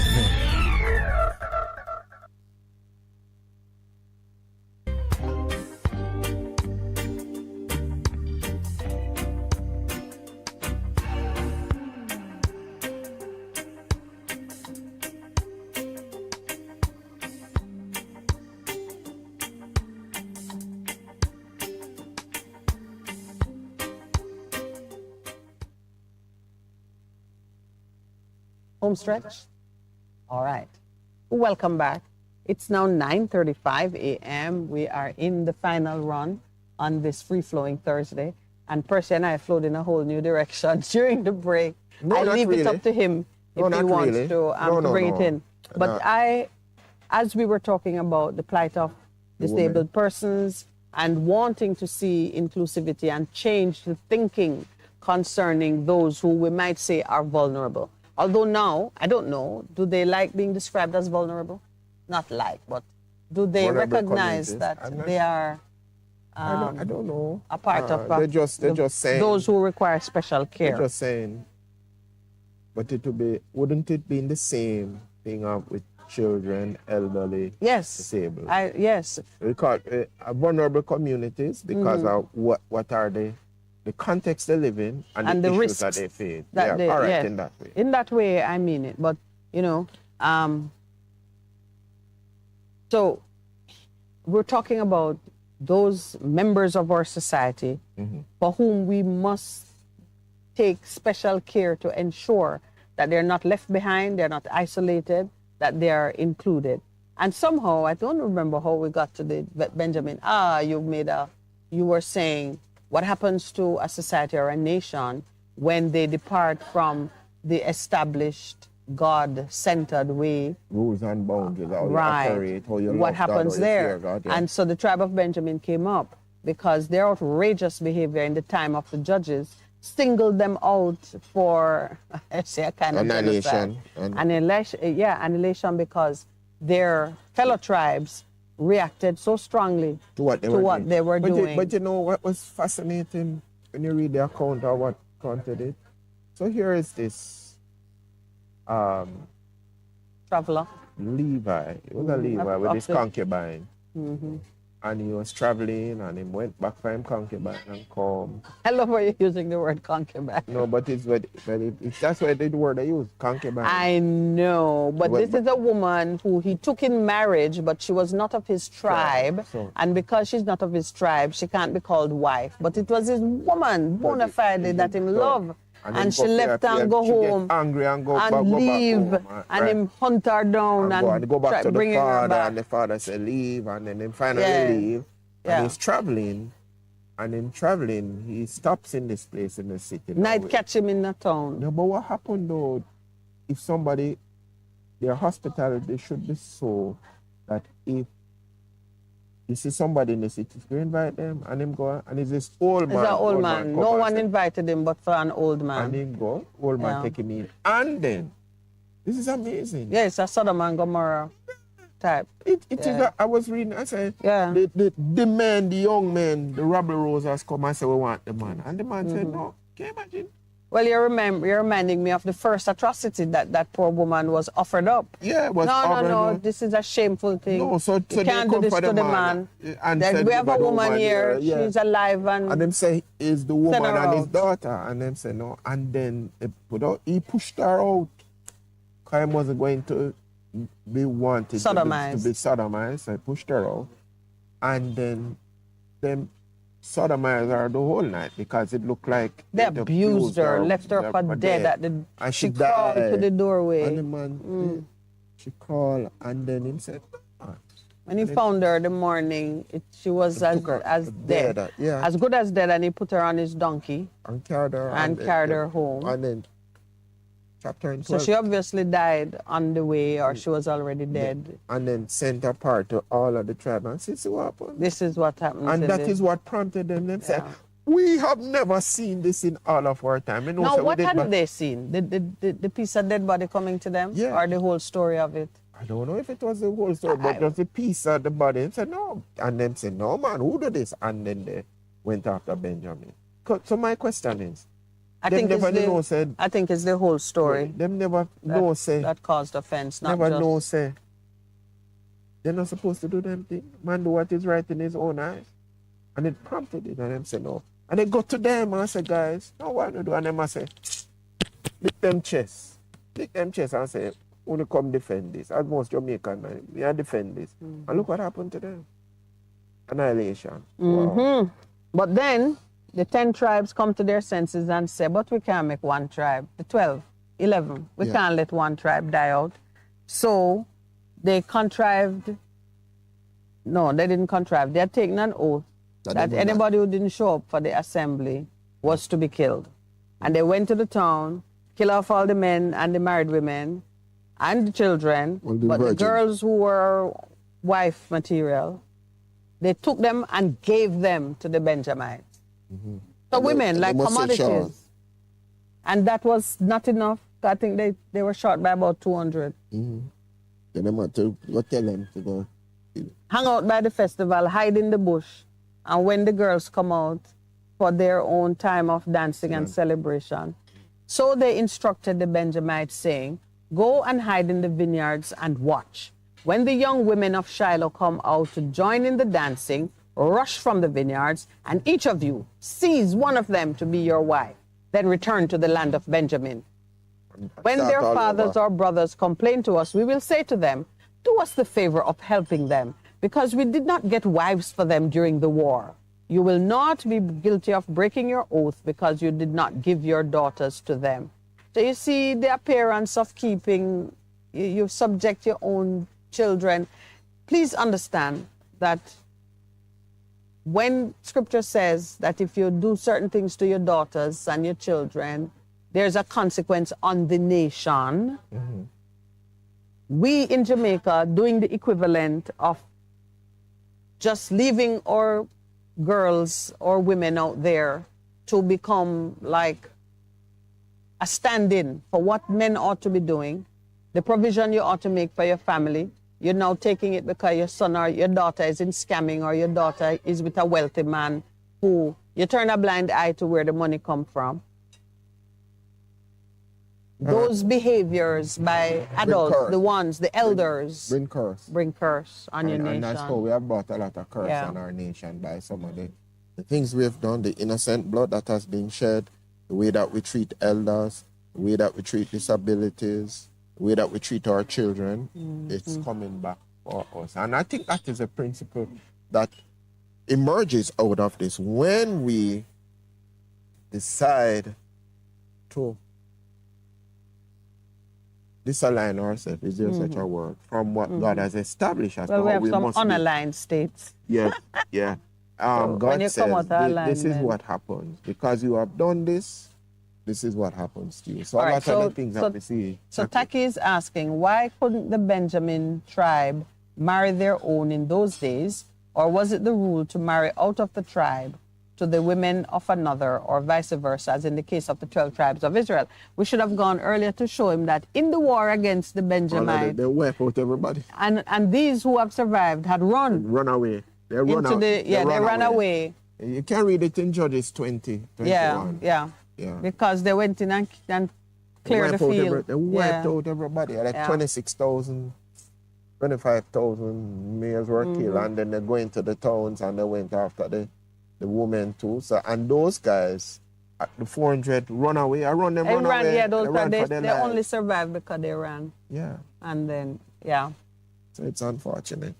But let us take heart. And as we close, it started a murder. We are talking about, you know, it's the front page. Maximum of anything. Yes. Yeah. You get a trigger man. The trigger man, there's a fifth person. Who has now been charged. Every time I see it, it's so shocking. This death, the death of this young woman and her baby, is kind of like what happened here. We talk about the Benjamites and their disgraceful treatment of the women.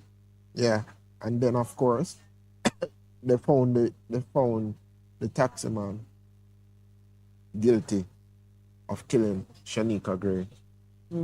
Yeah, and the auntie said maximum of anything. That was evil. 7 years? Listen, man, each time I read that, and the man who's on trial for allegedly masterminding the death of his wife. Yeah. Wow. So they have an audited tape that says recorded telling contractor to delay the hit. It's quite chilling. I mean, just sort of casually saying, no, you can't do it on the day when the helper go home because I won't have an alibi.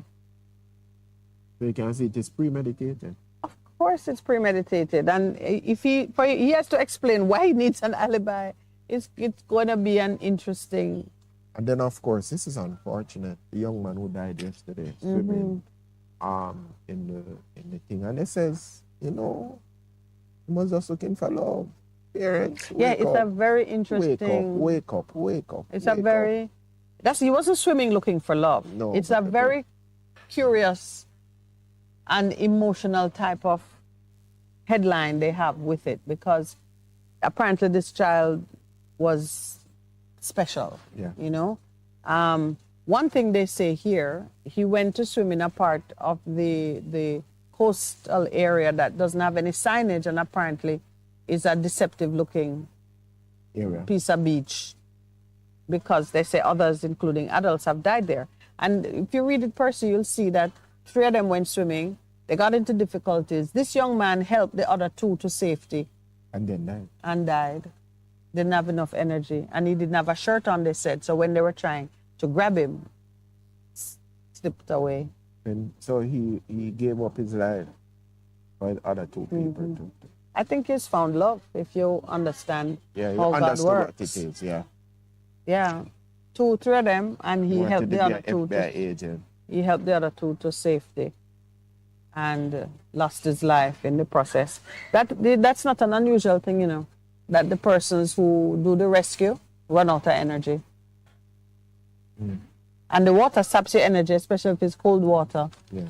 Pulls the heat from your body in no time, and taps your energy. It's Anyway. a wake-up call. It's a wake-up call to us, Jamaica. We started there, but I go back to where we started. Where did we start, Percival?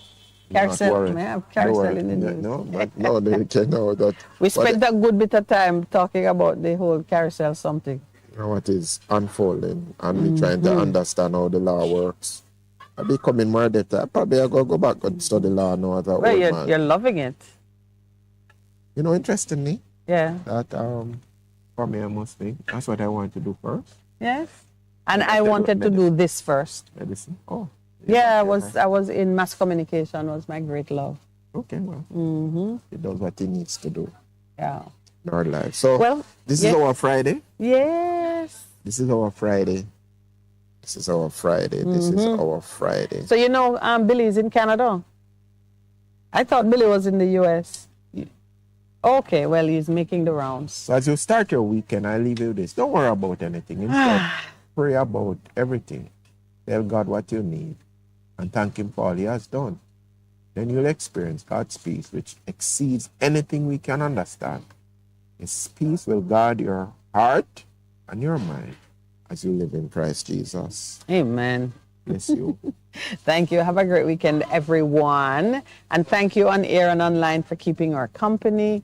We look forward to seeing you in the coming week. If that is the will of the Lord, we expect to be alive and in good health. Amen. Amen. Back in the studio, Lloydie.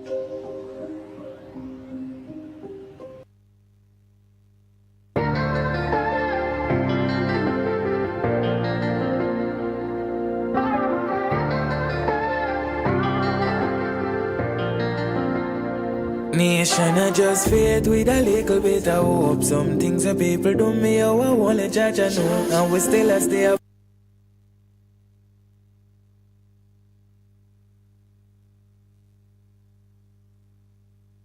I will pray serious like the judge in the court. I wait them not for try provoke. Fire still ablaze, we never call the meditation. Hide the weed, I roll a man, I tell us that we powerful like the president. Deep thoughts when me up in up me elements. You say them not real too, and it evident. So watch the energy, you welcome to your resident. Natives are always remember. When you rise up a thanks you fit tell Jack out the streets cold like the time in December. If you're not real the circle you know fi enter. Them say blood thicker than water, so a family first. But all the water keep me going when times are the worst. Try to put me under the dirt in the work. The Father still a guide me even though me never got church. Keep a smile on my face so them to know when me hurt. Looking over my shoulder like when I carry a reverse. For genuine energy we no for search. Forever they go row I go firm. But a whole heap of hate I go face when I forward from a place like prison. And there's no escape, just a go on holy faith. Never lose my way, no. Holy by hate, I go face when I want for me great. For the youths, me them go on through the gate, just a go on holy faith. Never lose my way, no. I wanna tell you, say we powerful like the president. Deep thoughts when me up in me elements. You say them not real too, and it evident. So watch the energy, you welcome to your resident. Natives are always remember. When you rise up a thanks you fit tell Jack out the streets cold like the time in December. If you're not real the circle you know fi enter. Tell us say we powerful like the president. Deep thoughts when me up in me elements. You say them not real too, and it evident. So watch the energy, you welcome to your resident. Natives are always remember. When you rise up a thanks you fit tell Jack out the streets cold like the time in December. If you're not real the circle you know fi enter. You have St. Thomas, Gary Castle, yo, Tectronic, them phenomena. Yo, Epic. We suffer, we fight, we rise and we fall. It's just like we all gotta face it someday.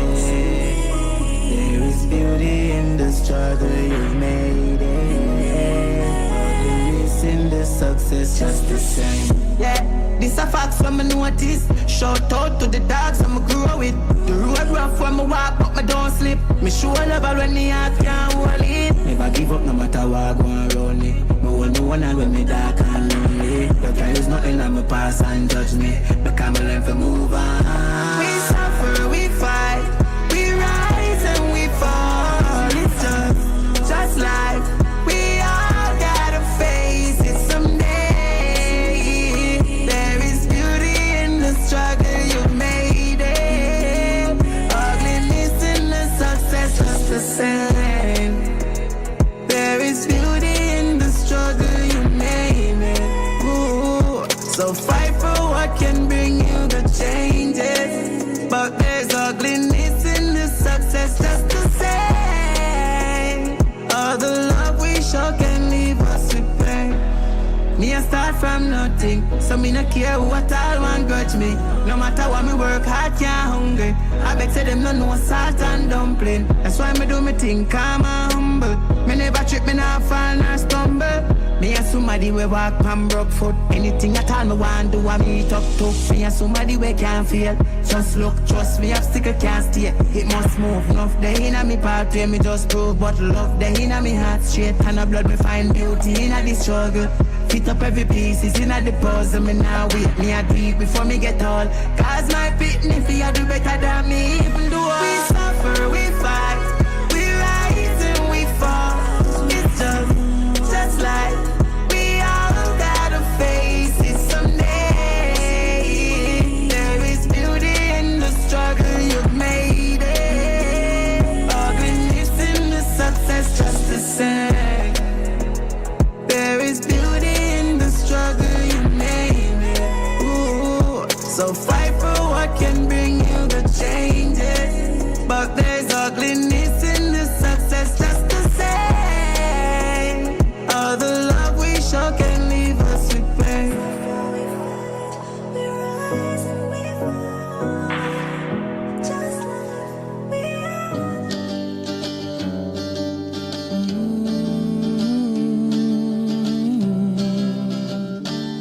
Some things are just never said, no.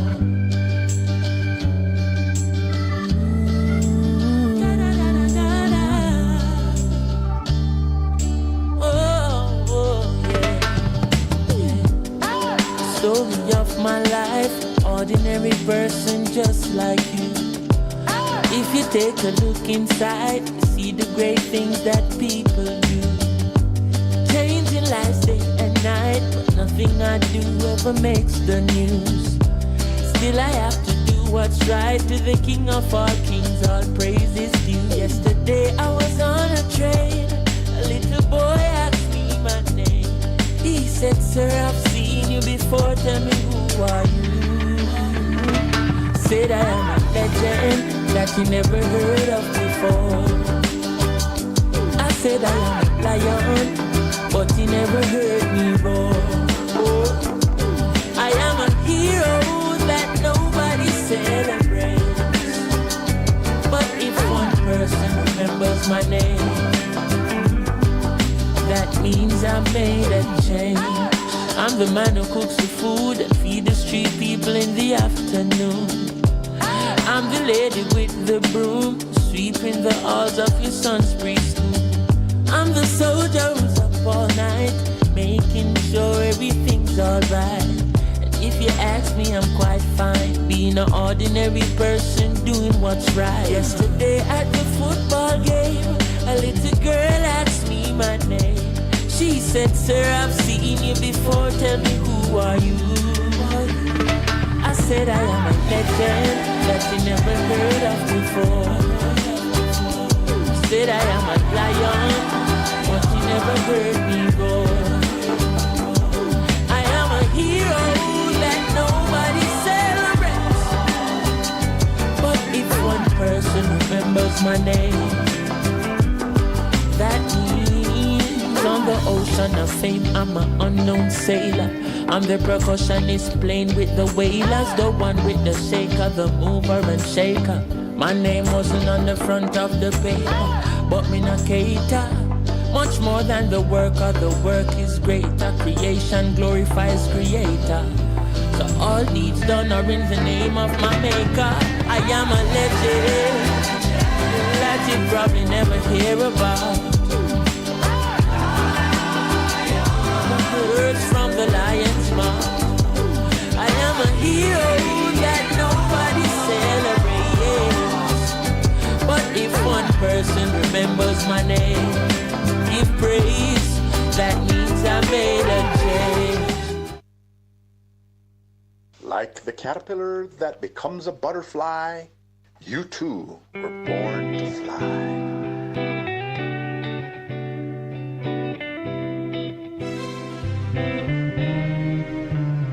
I was born with everything I need to be me, with wings inside my mind to set me free. I know I've got vision more than my eyes can see, and I know I rule my destiny. So no matter how hard you try, no, you can never change my mind.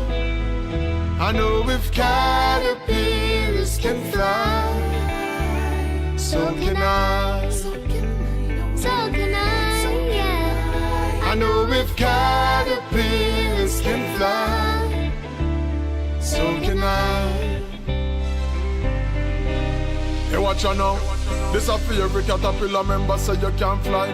Don't watch no mosquito or no sunfly. Don't sit down and complain, get up and try. Say the word, the whole universe comply. Aye. Work on your goals and build them.